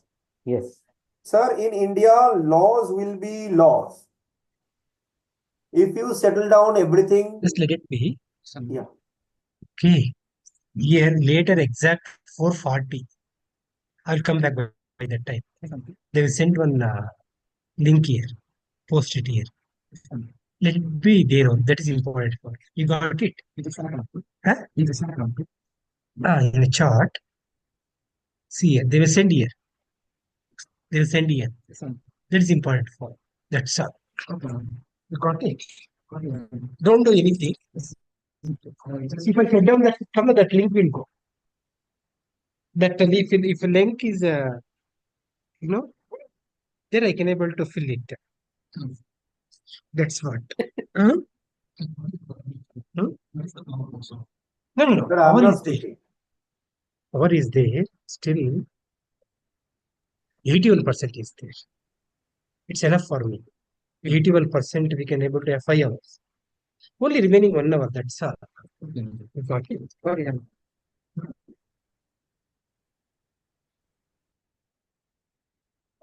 Next question, I think, is what are the biggest challenges educational institutions? Okay. First and foremost is nowadays, if you look at certification and education became different. From online, kids can learn. Now, you don't know whether that learning is proper or not. There might be a platform who is making a statement that we will be teaching you Python, but then they are not making clear your base. They are not making you understand even what is variable. After your certification from that online training module, you learn and understand how to code by following some rules. But then if somebody goes back to the basics and asks you to create an algorithm completely new, the guy is clueless. So that's the main challenge educational institutions like yours will face. In the open market, there will be multiple different kind of so-called trainers who will claim themselves as a trainer with due respect to everyone. But then until unless they are inside a system, may not be a university, may not be a college, but then at least a structured system, it is very difficult to train our young generation. Day in and day out, it is becoming a WhatsApp university. Sorry about my language. We have so much false, misleading data. I mean, nobody can comment on. Bharat, India, whatever we call it, is such kind of country. If somebody is shown some information as a movie, we feel that's our history. Movie makers will create movie. Doesn't mean that that's our history. May not be. So if I take Jodha Akbar as a movie, is it a history? That's a question. If I compare that with latest movie which is there in the market from Maratha, is it a real fact or is it a movie? That's another question. But somehow our brain, we have a tendency of treating, please don't take me otherwise, treating movie stars as God. They are doing their job. Personally, I took 350 plus actor models in my life. We meet often. Some of them became my very good friend. One of the leading actor from Bollywood, he's from Calcutta. He's a very good friend of mine. I'm just quoting him because I can do that. I call him as a big brother. He calls me as a younger brother. He gave a statement in one of my podcasts as well. Arijit, this is our job. We are supposed to tell the dialogue. That doesn't mean we are like that. We have our own life, right? I would love to make it as a statement for everyone. Please understand the difference between a teacher and a certification giver and a guru. English is a 26 letters language. They don't have such kind of words which we have. In our culture, in Bharatiya culture, guru is a person who gives 360-degree wisdom, not knowledge, wisdom to his or her students. 360 means not only in education, but life, lifestyle, fighting, moral values, everything.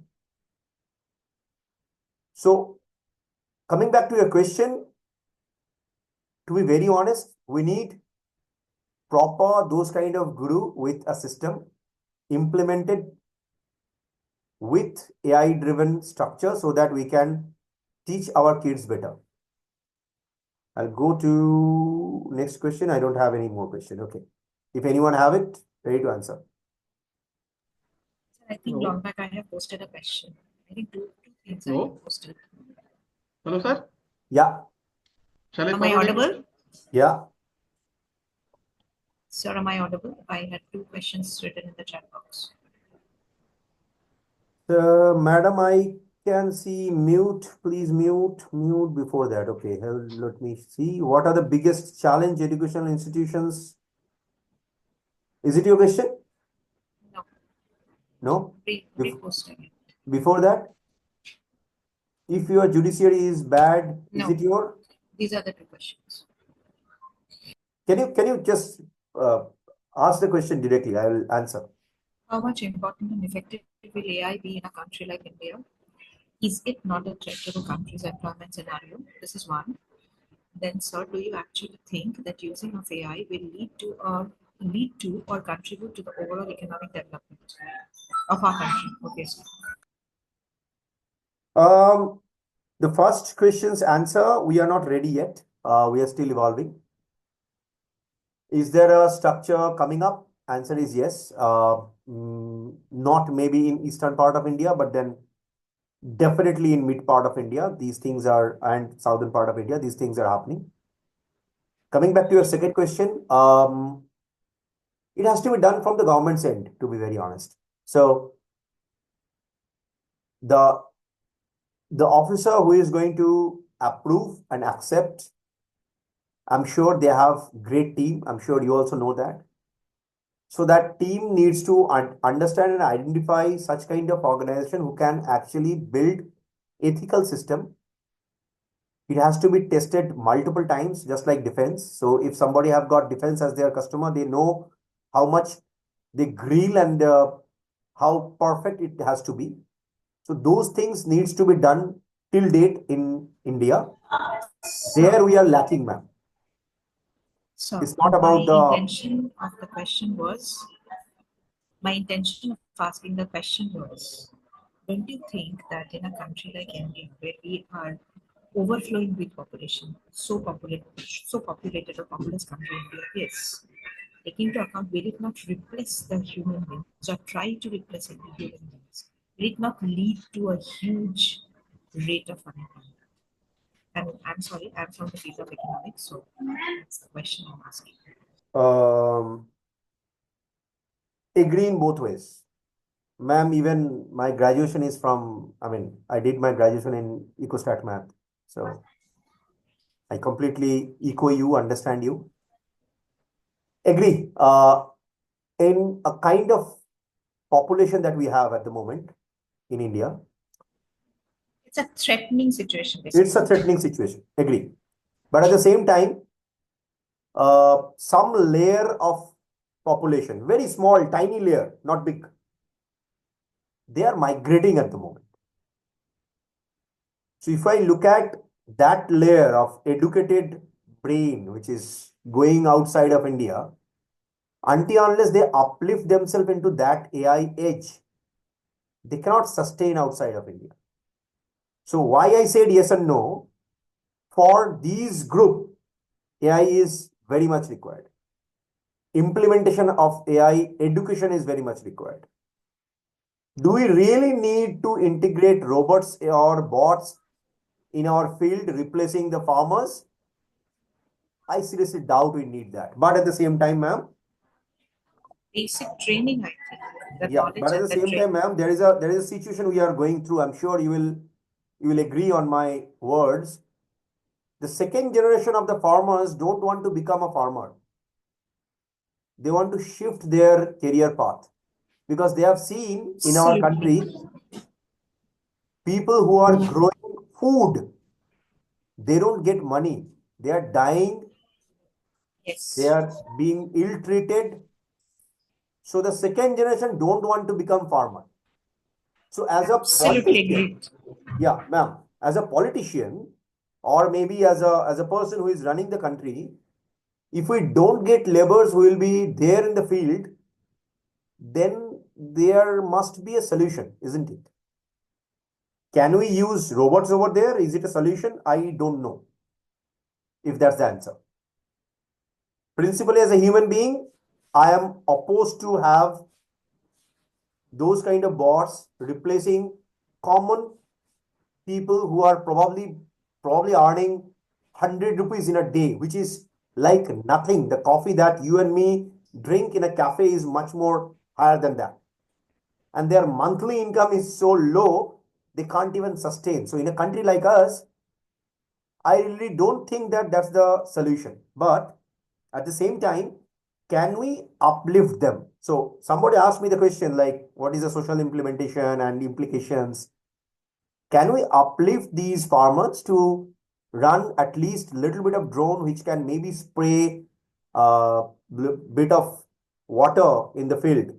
Can we run automated tractors which can maybe do a little bit of work replacing human beings and the animals? Answer is yes, I'm in the favor of that. But if you ask me, am I in favor of replacing all these human beings with robots? I'm opposed to it. I'm not. Does that answer your question?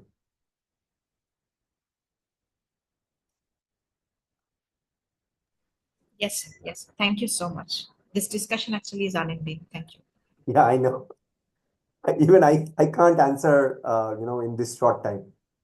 I have Hello, one sir. question about false positive report on AI generated text. Please ask, sir. I am ready to answer. This is really interesting. Like this segment is crucial. Can I answer before you ask question? Okay.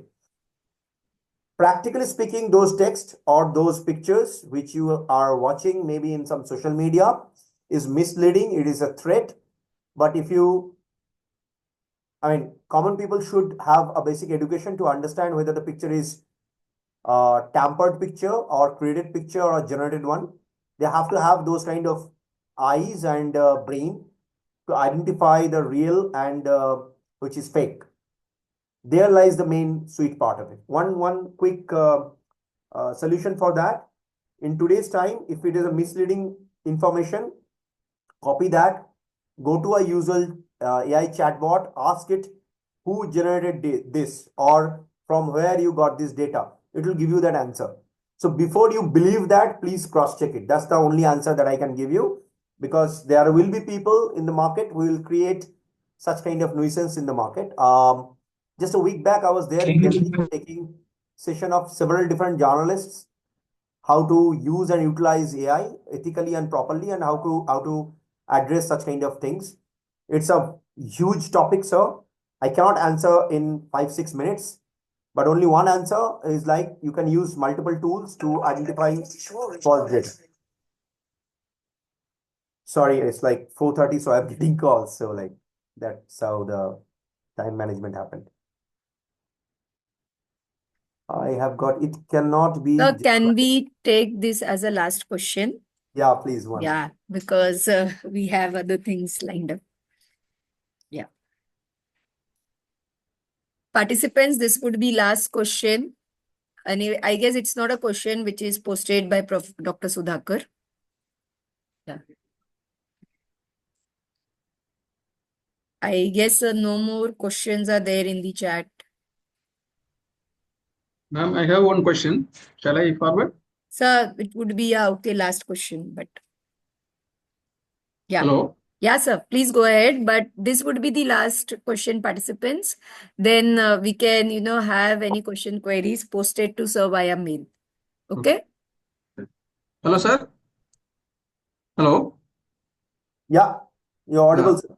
Yes. Sir, recently Elon Musk has made an announcement that next year he's going to launch a girl robot. She's going to perform all type of services, including childbirth. Don't you think this is against the human ethics, and also how this will affect the culture of India? Sir, it is never meant for India. It is meant for some other part of the world. For an example, if you look at It is meant for the Japan. whole world. Okay, is it the question about India or world? The whole world is going to launch next year. Let's understand in two different ways, sir. It will actually open up a debate in between you, me, and a couple of others. In some countries, I'll not name them, they are against marriage. Forget about marrying someone. They are totally okay spending time with playbots. I can't take that name in front of everyone. So the childbirth ratio in those countries became really low. In next future, they are not going to see the next generation of those so-called human race in their own countries. So there is a situation. They're asking other country people to settle down in their respective countries to increase the population. Second, there is a smart guy sitting in US thinking that this might be a solution and creating a solution for humankind. It is not for common people, sir. So what you ask, whether it is legal or illegal, there is a law against that. There is a legal structure yet defined against that, right? So if I answer it right now, maybe it is not justified, but to be very honest, for some people, it will be a play game. For some parents, it will be boon. It will be as well as at the same time, it will become asura. So it depends on us how we accept. But then, if I compare that with ethical AI, there will be consequences as well. Even Mr. Musk will come up with two different other products if you don't know it. Okay, maybe I will leave the floor with one simple question. We are building SpaceX. Humankind is going to space, settling down over there, and killing our own planet. Is it ethical, sir? So I'll leave this to all of you. Is it ethical to kill our own planet and then stay over there? I can go on, but I think I'll stop myself. It is Yes, sir. Yes, otherwise, sir. ma'am will actually put up a gun and then shoot me No, with a no, sniper. no, sir. No, sir. So just I would like to take a moment to sincerely thank you for your outstanding session. Your insights were not only informative but also engaging, and the way you presented complex ideas made them easy understandable for everyone. We truly appreciate the time and effort you have put into preparing and delivering such an enriching experience. It was a privilege to have you with us, and I'm sure your message will leave a lasting impact. On behalf of St. Francis Institute of Management and Research, thank you once again, sir, for sharing your expertise and knowledge with us. We look forward to the opportunity to learn from you again in the future. Yeah, thank you, sir. Thank you so Thank you. much. Thank you. Participants, we have posted two feedback links. One is for the speaker and one is for the overall. So please fill the feedback. In another 2 minutes, please complete it and then we will be posting the test link in the chat.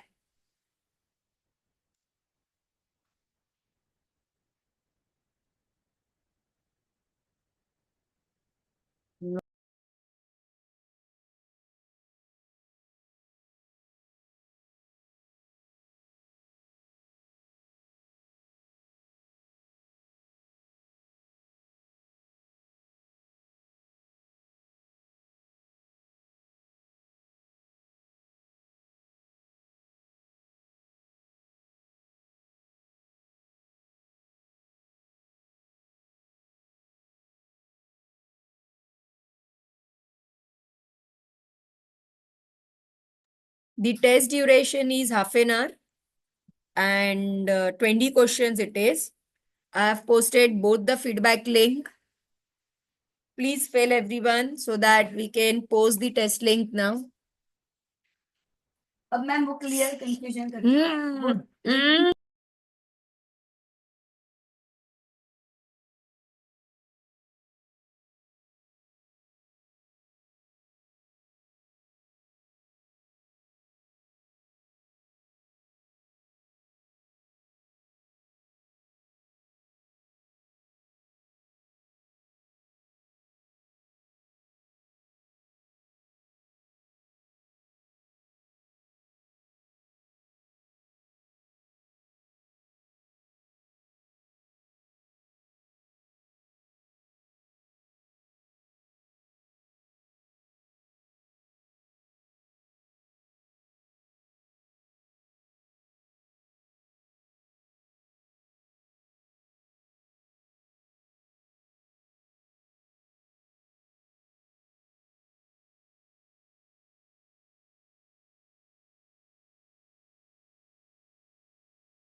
Okay.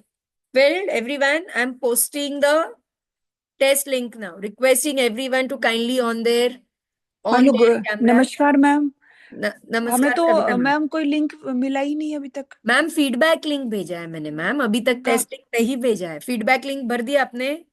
नहीं ma'am मिला ही नहीं अभी तक हमें मिला नहीं ma'am, chat पर डाला है मैंने 4-5 बार मैम। चैट पे डालना है क्या मैम मुझे लगा कि मेल करेंगे आप मैम मैंने चैट पे डाला है, हम कभी भी मेल पर फीडबैक लिंक नहीं भेजते मैम, चैट पे वापस डाला है मैंने। ठीक है मैम प्लीज फिल कर दीजिए। People ठीक है please मैम don't अभी get confused. One is speaker feedback link, another is overall feedback. Now please permit me to send the test link. I'm sending now test link. 20 questions it is, and it is for half an hour. As you finish, madam please please 5 और 7 minutes के बाद test link भेजिए please, ma'am वो अगर test link जिसको possible हो। लेना है, ma'am see Kavita ma'am you join late, I can not make other participants waiting for it. आप अपना टाइम ले लीजिए, फीडबैक भरिए और टेस्ट भी दीजिए, ठीक है?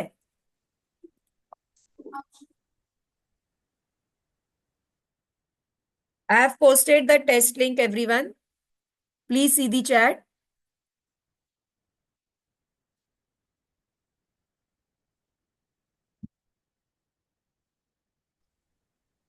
Ma'am, is it a time test? It is a Once timed test. Once we yes, start, we have. yes, ma'am. It's half an hour test. So once you start, please pause the time. In half an hour, the link gets deactivated once you start the test. Okay, ma'am.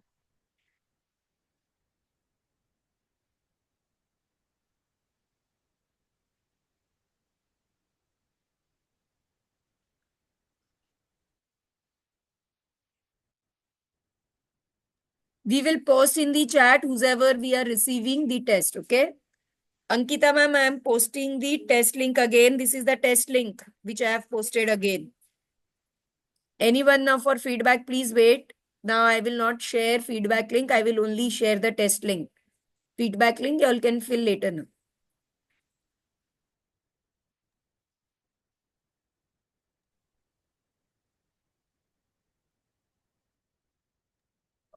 Ma'am 10 minutes के बाद अगर test चालू करेंगे तो आधा घंटा मिलेगा ना, जब से शुरू करेंगे तब से? Yes, ma'am. Okay okay, thank you.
Hello, ma'am.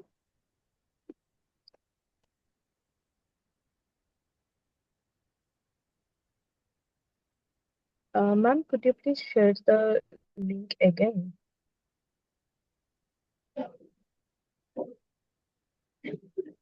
Am I audible? Yes, ma'am. Just a second. Yeah.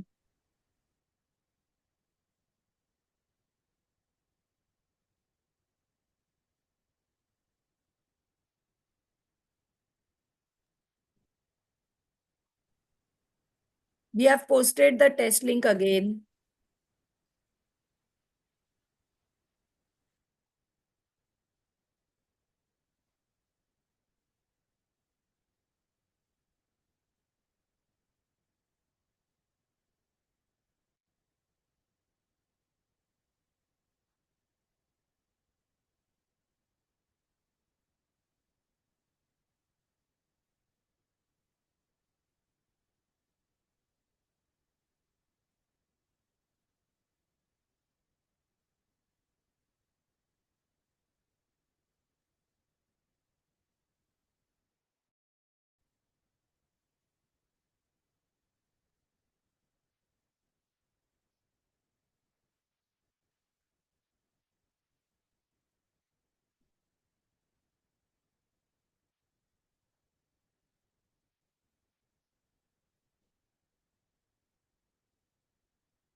Sir, we have posted the test link. Hope you have given them. You have given the test. Parashar, sir.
Ma'am, can we leave the meeting if we have completed the test?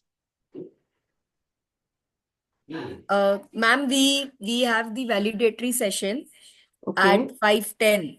So if you want to leave, you can leave now and join at 5:10. Sure. Okay.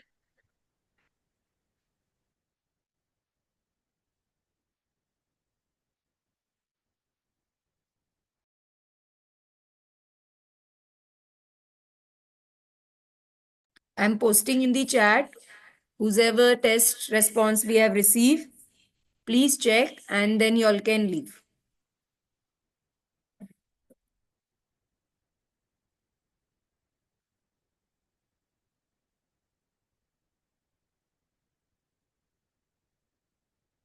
I have posted in the chat 32 response we have received. After this, I will go on adding the further what we receive.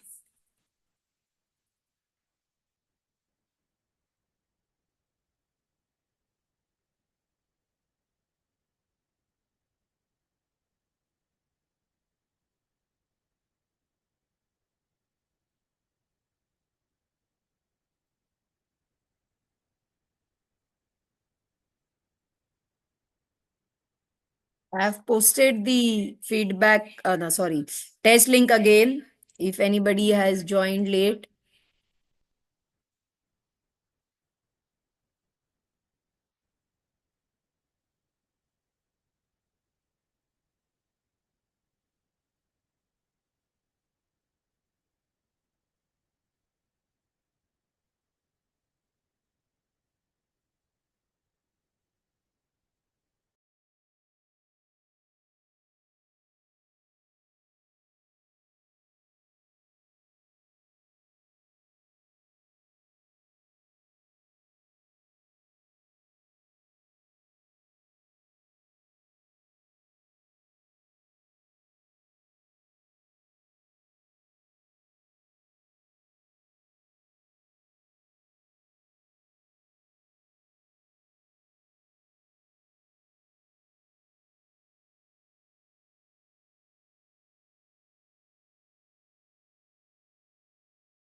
Nitika ma'am,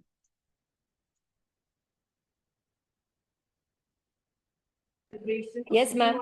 when test is done, can I turn off my camera? Yes, yes, ma'am. Okay.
Sir, please mute yourself. Please mute.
We have posted in the chat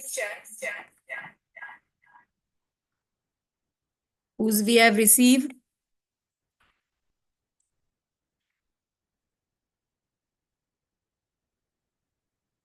Please check the chat. Roshni ma'am, please wait for the feedback now. In between of this test, I cannot post the feedback link.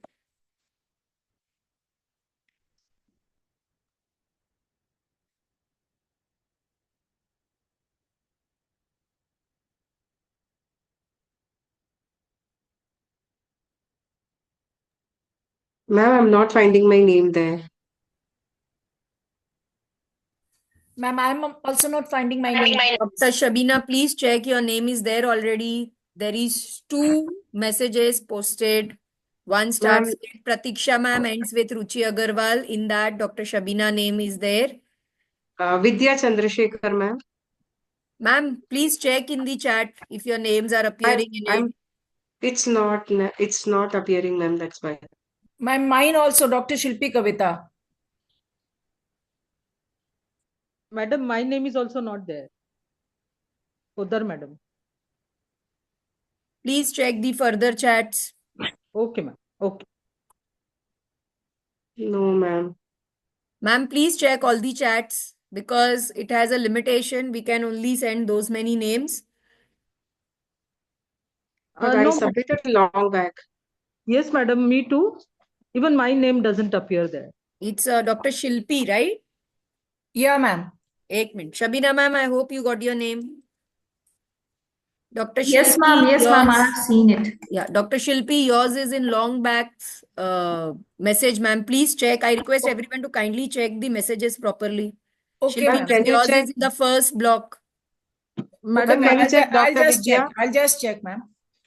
Madam, my name is not Ma'am, there. please wait because it's creating disturbance for others to write. Okay, ma'am.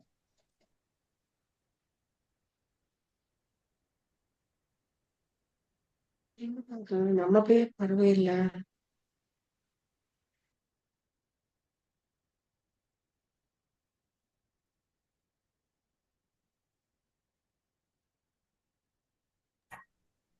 Even Pradnya ma'am, please check. Your name is also there. I request everyone to please check the messages thoroughly because it's creating the disturbance for the participants to give the test. Your names are there, ma'am, already. It's there in the chat. Please check. Pradnya ma'am, yours also, and Shilpi ma'am, yours also. Ma'am, can you check Vidya Chandrasekhar? I don't find the name. In all the list I've checked.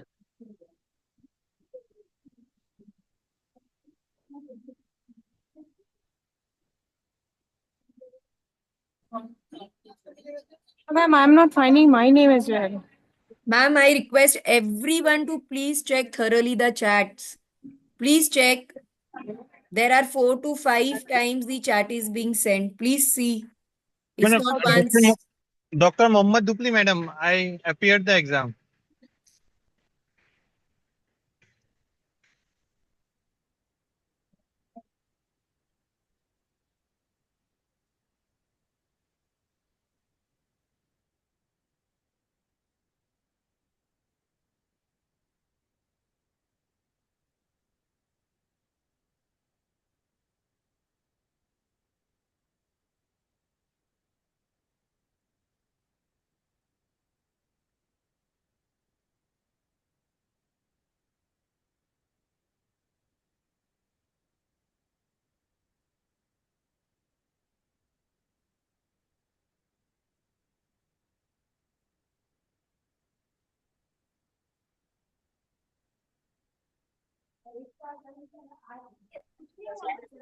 Natika ma'am, I have done both the feedbacks. I have done the test, but still in your list of people, I'm not finding my name.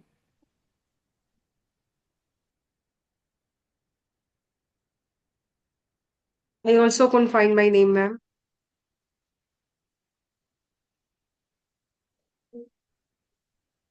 Ma'am, I am reading out the names. If you all can please listen because some have joined late so they cannot see the chat.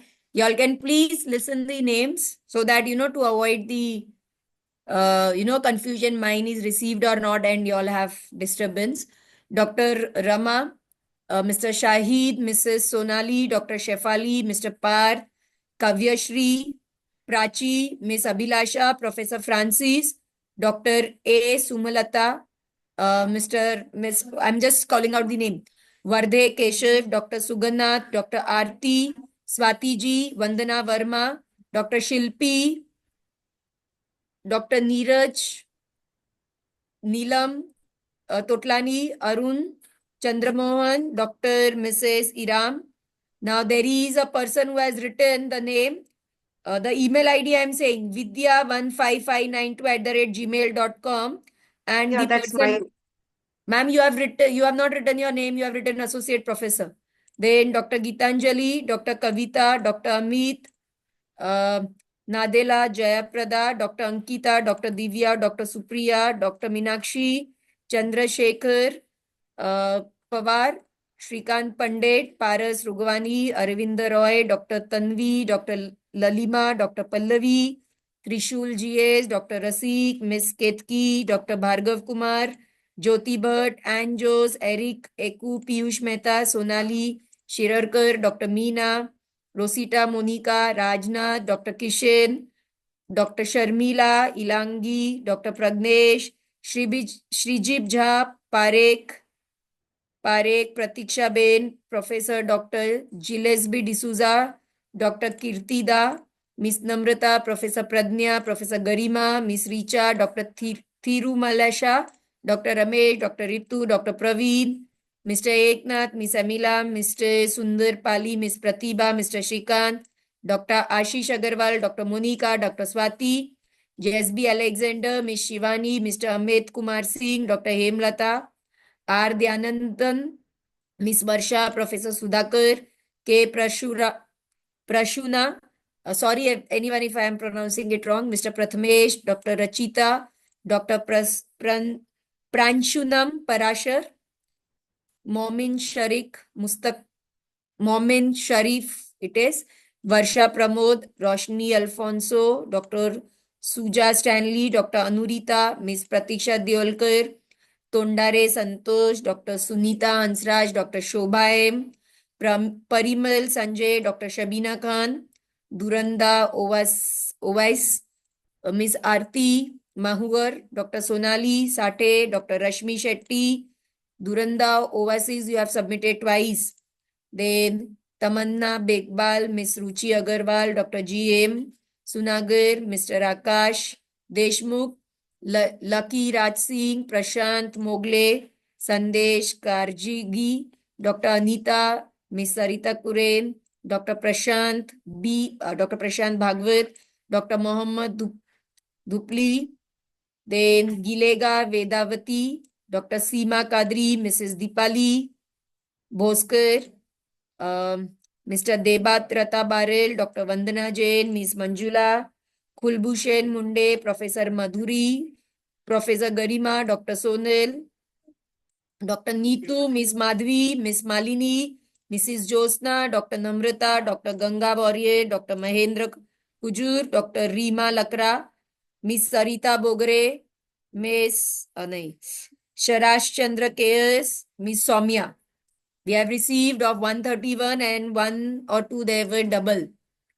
So I guess I could read out the names instead of, us telling whoever we have received. I hope you all could have heard, and I feel whatever was the query, you all could Dr. have heard. Lalima one. Yes, ma'am? I think now I can recall once you have told Dr. Lalima. Ma'am, I am not able to get you a bit louder. Yeah, I think you have already mentioned once my name, Dr. Lalima, but Yes, very, ma'am. mildly I have seen. Yeah, fine. Thank you, ma'am. Thank you. Yeah. Yes, Miss Vidya, you have put associate professor instead of your name. Ma'am, can you Ma'am, have it changed, ma'am? excuse I'm me, just ma'am. changing it, ma'am. Ma'am, Okay, can thank you we so much. Excuse me, just... Yes, ma'am. Excuse me, ma'am. I am Dr. Reena Nilima Lakada, not Reema, ma'am. Reena. Reena Nilima Lakada. Dr. Reena Nilima Lakada. What, ma'am? Dr. Reena Nilima Lakada, not Reema. Ma'am, what are you trying to say? It's Dr. Reena, right? Yes, ma'am. Dr. Reena only. Okay. You Ma'am, there pronounce is it Lalima Reema. also. Yes, ma'am. Yes. Yeah, ma'am. Yeah. Yeah, now we cannot cross-check for all 160 participants because it's time for our validatory now. And the last name what I called of Miss Soumya, after that we have received of Dr. Shalini Chaturvedi, Jyoti Pundir. Okay. So I guess with this we can start with our validatory program. Let me just share my screen.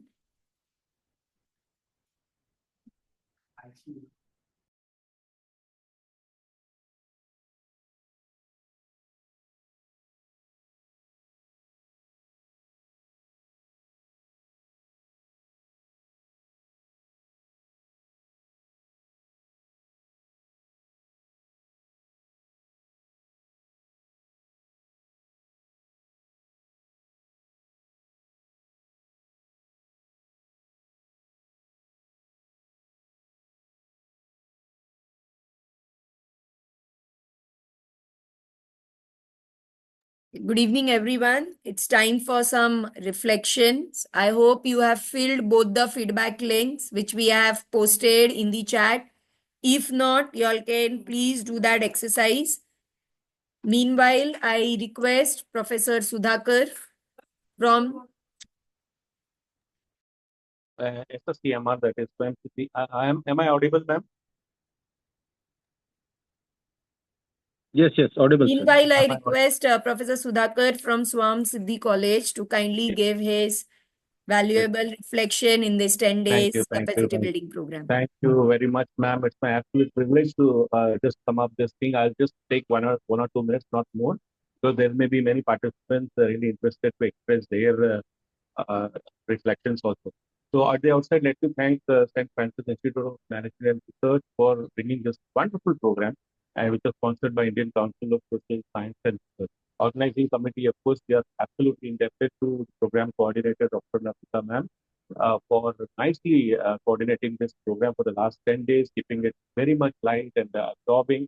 And joint program coordinator also Dr. Nita Gisudasan ma'am.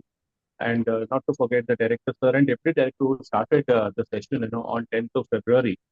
The inaugural ceremony was very good. The inaugural address by Dr. G. Ramesh was very good. On 10th, we also had a very beautiful session by Dr. Soumya Rani, and she brought out how the rubric can be planned, the lessons can be planned by using Bloom's taxonomy and all that. It was a theory of mind versus theory of machine. It was an engaging session on 10th. And then, if I have to go back, day wise, like on 11th, we had Shruti Nigam. She taught generative AI applications, and one thing that I liked in her presentation was the wagon wheel, which gave the application landscape and the general AI prism, which she explained very nicely. Also, she explained the types of generated content for audio, computer code, and images, and beautiful song also she generated from Suno AI. That was on 11th and 12th. We had one very erudite speaker, Lakshmi ma'am from Bhopal University, and she gave in detail the presentation software, how we can use Canva, Visme, or Visual syllabus detailing, and also so many things. Filmora, Bandicoot, and implementing AI in the classroom, how we can make our students engaged in the lessons, how the lectures can be made more interesting. So it was an absorbing session. On 13th, we had one very guest speaker, Gerald sir, and who interacted with the participants very jovially and very nicely. And he also presented very beautiful assessment tools. Consensus, he spoke about that. Elicit, he spoke about how we can use perplexity. And when we were attempting the test today, everything was coming to our mind, like how we were told by all those things. Perplexity. In fact, before this session, we had in mind only maybe ChatGPT or DeepSeek or few AI tools only we were knowing. But at the end of this 10-day period, I just made a list. That list runs about 65 to 70 tools were explained in just 10 days time. And when we reflect properly, then we'll know how much knowledge we have gained in the last 10 days. Then on Gerard sir also spoke about the semantic scholar comparison between all that paper call and all. On 14th, we had Richa Jain ma'am from IIM Udaipur, and she was very elaborate in explaining how AI can be used in curriculum designing, integration. She also gave us hands-on training in one of these small projects on the same day. On 15th, we had Dr. Keyur Nayak, sir, director of the Garbhari Institute, but unfortunately, he had to cut short his session after 1 hour. But then that gave us an opportunity, and I must appreciate Natika ma'am. Immediately, she made use of that opportunity to give us some homework. And that really helped us to put in practice what we learned in the earlier days, how proposal could be made, literature review and other things using the AI. So all these things, how AI in the last so many days, we understood that AI can be positively used by the teachers, GenAI, paper call, chat off, lateral thinking, everything like that. Then Dr. Poonam Kakkad, she came from Gandhigiri, and she explained about consensus and research topic, how to use plagiarism, AI for plagiarism or bypassing it, how we can use the tools for, checking the things, grammar, Turnitin, Grammarly, plagiarism, and Flex, and many things we explained properly, and we made a note of all that. I think it is high time for us to now reflect back, contemplate, and make use of all these AI so that we'll know how that can be put into our teaching. Coming to Kuruvila sir, that was my favorite session, I must say, because he was so casual in his explanation, and we also learned how to make sessions lively and make it more homely rather than sounded very formally, because we had to listen to the same speaker for about 2.5, 3 hours, and that requires a bit of patience. But Kuruvila sir, he explained hubris very nicely, and how the AI might lead to hubris, and what sort of nemesis it may create, and what job displacement may happen. And he was very forthright, and he was very open for discussion, and he engaged the people very nicely. Rome call for AI, like there was a question in the test also. It was very easy for us, because those 6 ethical guidelines he discussed in his lecture. So very very rewarding lecture that was. Kuruvila sir, who was from XLRI from Jamshedpur. Nishant Jain from America, we must appreciate that in the middle of the night, about 2:30 or 3, he woke up and he engaged that 2 3 hours session because he was speaking from America, and he gave a perspective from the advanced countries' point of view and how AI is taking a big leap in that. How countries, even today, Speaker Ajit sir was saying, how the countries are now on loggerheads. Really, they are having tough competition as to which country will go ahead. Like we know in the month of January, China it put up DeepSeek and it made the open source. I mean, it made it free. So that became a big headache for Chat GPT also. So there is a big AI war going on the world scenario, and I don't know how far it will affect the Indian economy. As most of the teachers, most of the participants were very concerned, were very skeptical about the impact of AI. If we are saying that AI is still in the infant stages right now, then we can't really imagine where it will go 5 years or 10 years down the line. So, but all the speakers, they were good. Some of the speakers were very good, and they had prepared very well for the session. And the session was very beautifully conducted. And one thing, the feedback form that ma'am used to give at the end of the session every day kept us hooked because we wanted to give our feedback, and we saw that majority portion of the lecture we attended because we can understand with the college assignments, it was a bit difficult for the other teachers also. But I made it a point that I listened to all these because it is always a learning experience to listen about that. And we, being the teachers of slightly yesteryear generation, we are very keen to upgrade ourselves to keep abreast of all these technological development so that the students should not feel, okay, this sir is now out of place or he is not for this generation. So we all want to gear up, and this 10 days, AI, seminar or conference or whatever you can say, faculty development program, is going to be and is going to take us, much further ahead in our teaching career. So thank you all very much, and very beautiful session it was, and we had a lot of new friends. When they were commenting, I was just seeing who are also people who are writing in chat. So we had a lot of friends, over 100 people to gather in for any seminar or for any FTP program for 10 days at a stretch is a big achievement in itself. So from my side, I would like to give a big clap, and I would request all the participants also to clap for Natika ma'am and also Smita madam, who did a wonderful job. And I hope Francis Institute will be very proud of their things this way, and hope to get participate in further programs as and when Francis Institute will organize. We'll also look forward to be a part of that. And thank you all very much to give such a huge, overview of the AI that's happening. But as you might have read my comments and chats, I am always skeptical about the poor children or the schools. As I'm also running 2 schools in Kalyan, I'm also always apprehensive about how AI will affect the upcoming. It's not just giving education; it's also sanskar भी बहुत important चीज है. Now, as we saw, Rijit and other people, they were always saying, the India में law, मैंने भी law 10 साल practice किया है, so from law's point of view, I can tell that becoming to have laws governing AI is going to be a very big challenge. And I hope it doesn't become too late for the country and for all of us. Because together with giving education to children, education with values, संस्कार के साथ शिक्षा देना ये बहुत जरूरी है. और कहाँ किस हद तक ये एआई को हम उसके लिए यूज कर सकते हैं. AI should not replace teachers in my opinion, because teachers is what will give that human element. They will keep the children as humans. AI may help them in getting things very fast, in getting writing papers very fast, but I think going through the pain of writing research paper in itself is a great satisfaction. So getting things done quickly may lose that charm of doing things, properly and at length. So thank you, Natika ma'am. Personally, I would like to express my thanks for giving me this opportunity of reflecting upon what happened in the last 10 days.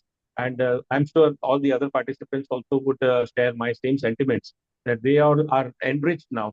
आज हम थोड़ा अमीर होकर जा रहे हैं 10 दिन के बाद कि हम लोगों को इतना सारा नॉलेज आया है, और नॉलेज के साथ साथ हम ये भी याद रखेंगे कि इसको जो है स्टूडेंट्स लोगों की बुराई के लिए या किसी भी चीज के लिए ना यूज करें.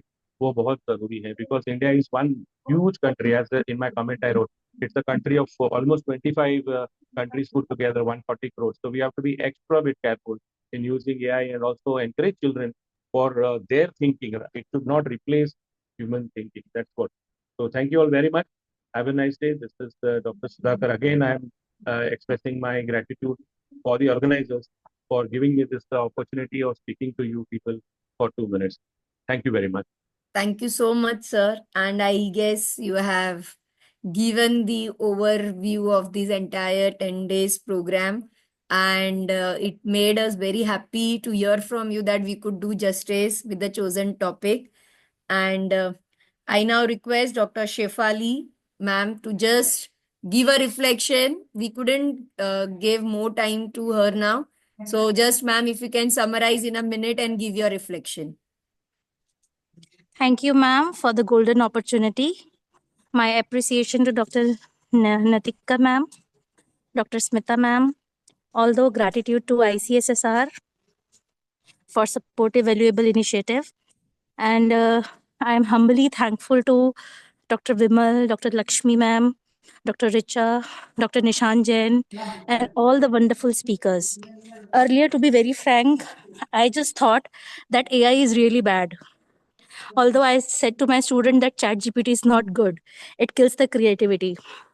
But after this particular workshop, where AI is not just a tool, it is a matter of opportunity, responsibility, and we can say a catalyst for change.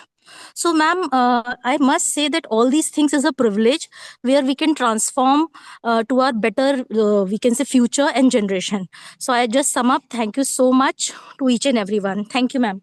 Thank you, Shefali ma'am. She's from MET B School, Madhya Pradesh. Now I invite our last participant to give the reflection, Miss Anjali Raj from St. Xavier College of Management, Patna. Anjali ma'am. Okay, I guess she is not connected. Thank you, everyone. With this, I now like to invite Director of St. Francis Institute of Management and Research, Dr. Shalini Sinha, to give words of appreciation on this 10 days capacity building program. Over to you, ma'am. Thank you very much, Dr. Natika. So I have been listening to the deliberations, and it is highly proud moment for us that we have successfully conducted this workshop. I was also listening to your reflections, so I'm sure that this has been a great learning for all of us here. So on this day, which marks the conclusion of this transformative capacity building program on GenAI for excellence in higher education and research.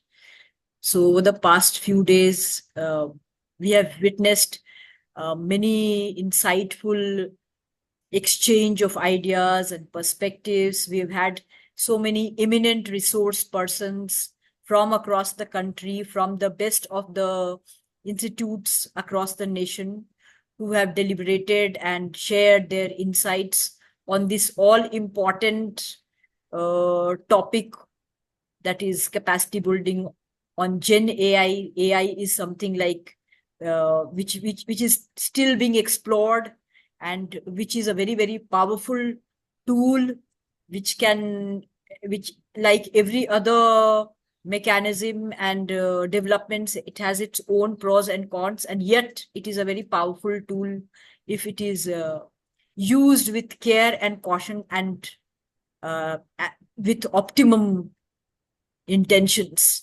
And therefore, I am sure this has been an enriching workshop for all of us.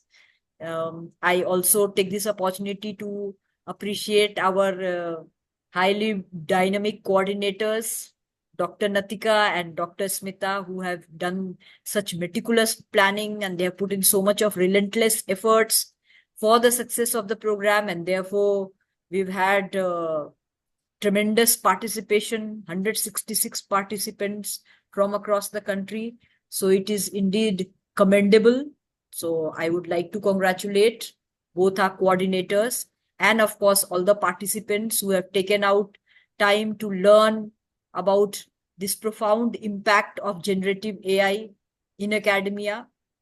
So this is, of course, revolutionizing pedagogical methodologies, and it is enhancing research capabilities.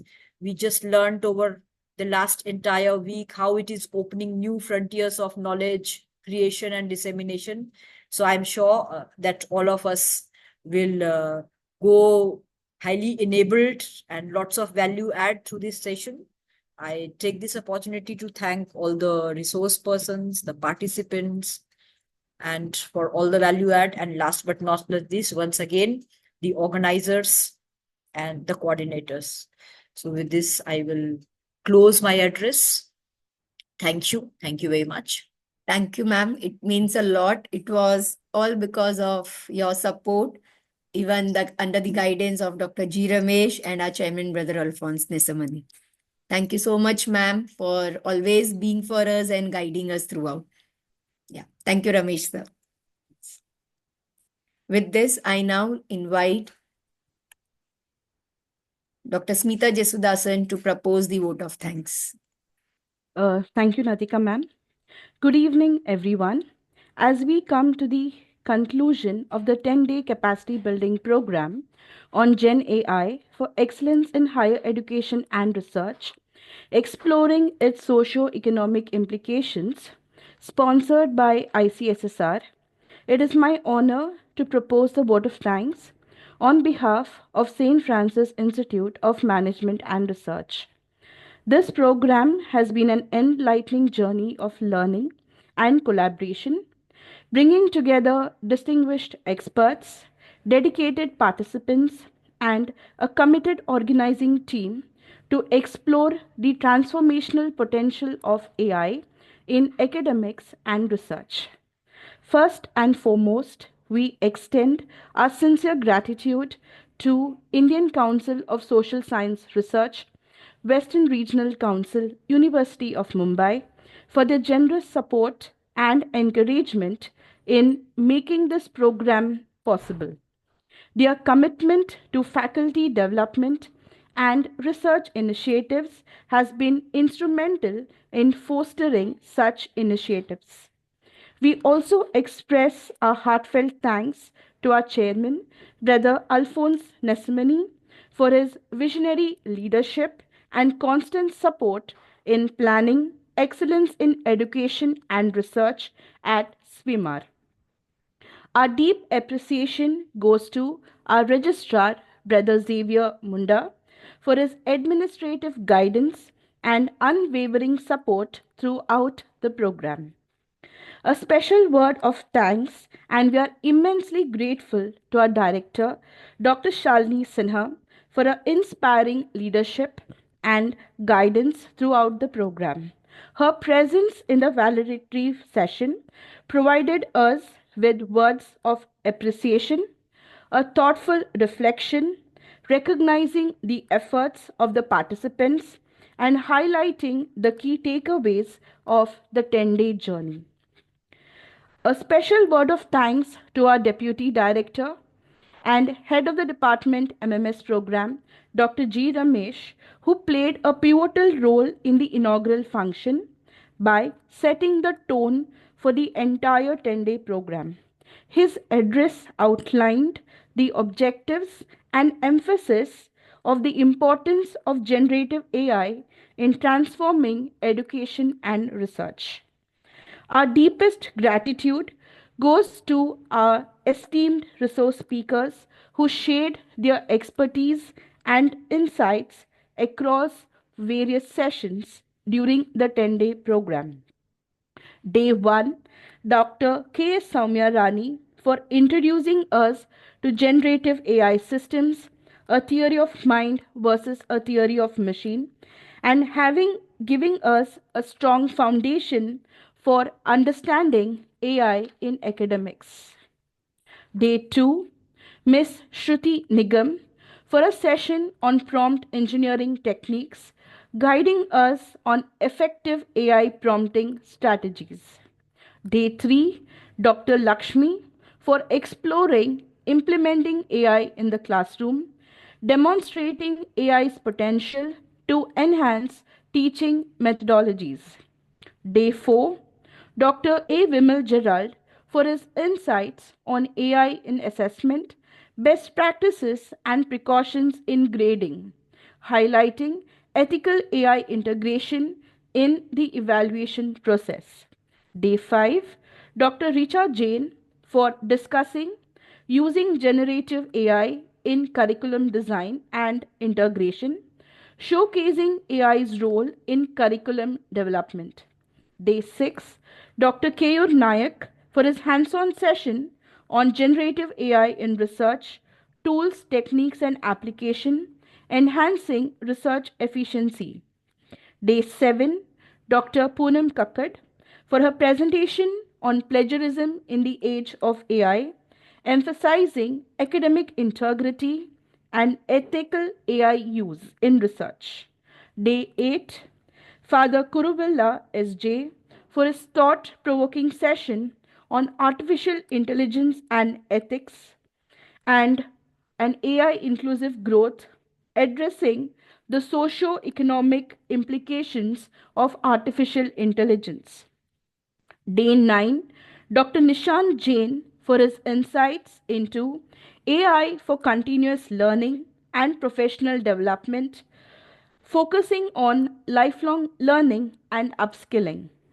Day 10, Mr. Arijit Bhattacharya for his engaging discussion on AI policy, challenges, and future AI regulations, navigating the governance and ethical policies of AI.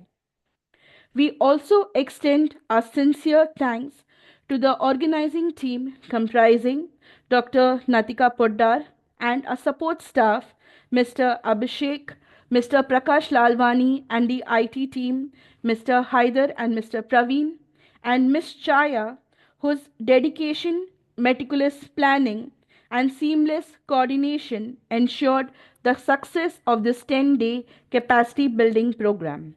Your hard work behind the scenes was crucial in making this event more meaningful, and I'm sure the participants had an enriching experience. Finally, a heartfelt thank you to all the 166 participants, comprising faculty members, research scholars, and academic professionals who actively engaged in discussion, shared insights, and contributed to the success of this program. Your enthusiasm and commitment in exploring AI's potential towards education and research have truly enriched this initiative.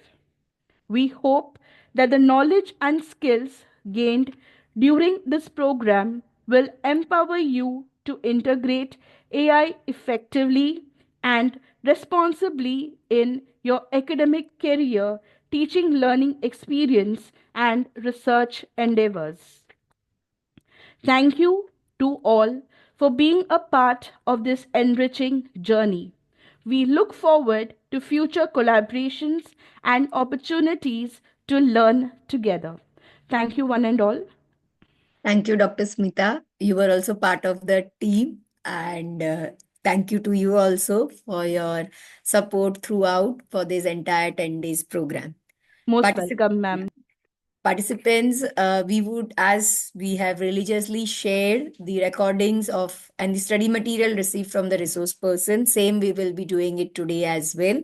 The recording of today's session and resource material, once we receive from the resource person, we will be sharing it with you all. And within, give us some 10 days time to do the evaluation, to process the certificate, and roughly within 10 days, we will be mailing the certificates in your respective registered email ID. With this, we request everyone to kindly rise for the national anthem.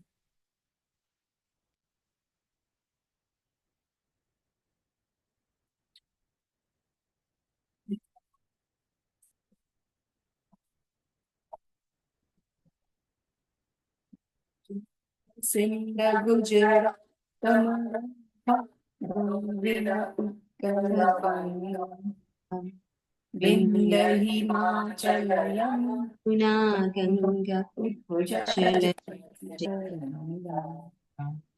तव शुभ नामे जागे आशीष मागे गाहे जय जय मंगलदायक जय भारत भाग्य विधाता जय हे जय जय हे जय जय जय माता की Requesting everyone to kindly on their cameras for a group photograph. Please.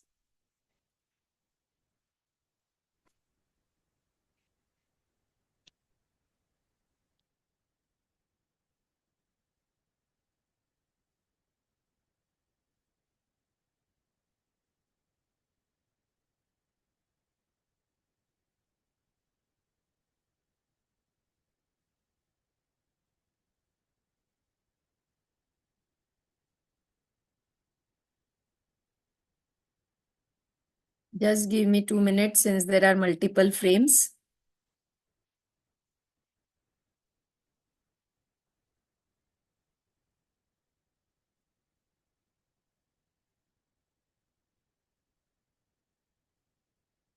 Requesting all whoever can on their cameras. Yeah, done. Thank you, everyone. With this note, we thank everyone for their Thank you, ma'am. participation in this 10 days program. Thank you, everyone. With Thank this, you so much, ma'am. Thank you. Thank you, ma'am. Yeah. Nitika this ma'am, we sign. Yes, yes, sir. you sent it on Google Drive link. So how long stay on Drive? Sir, which drive link you're talking about? Sessions, speaker sessions.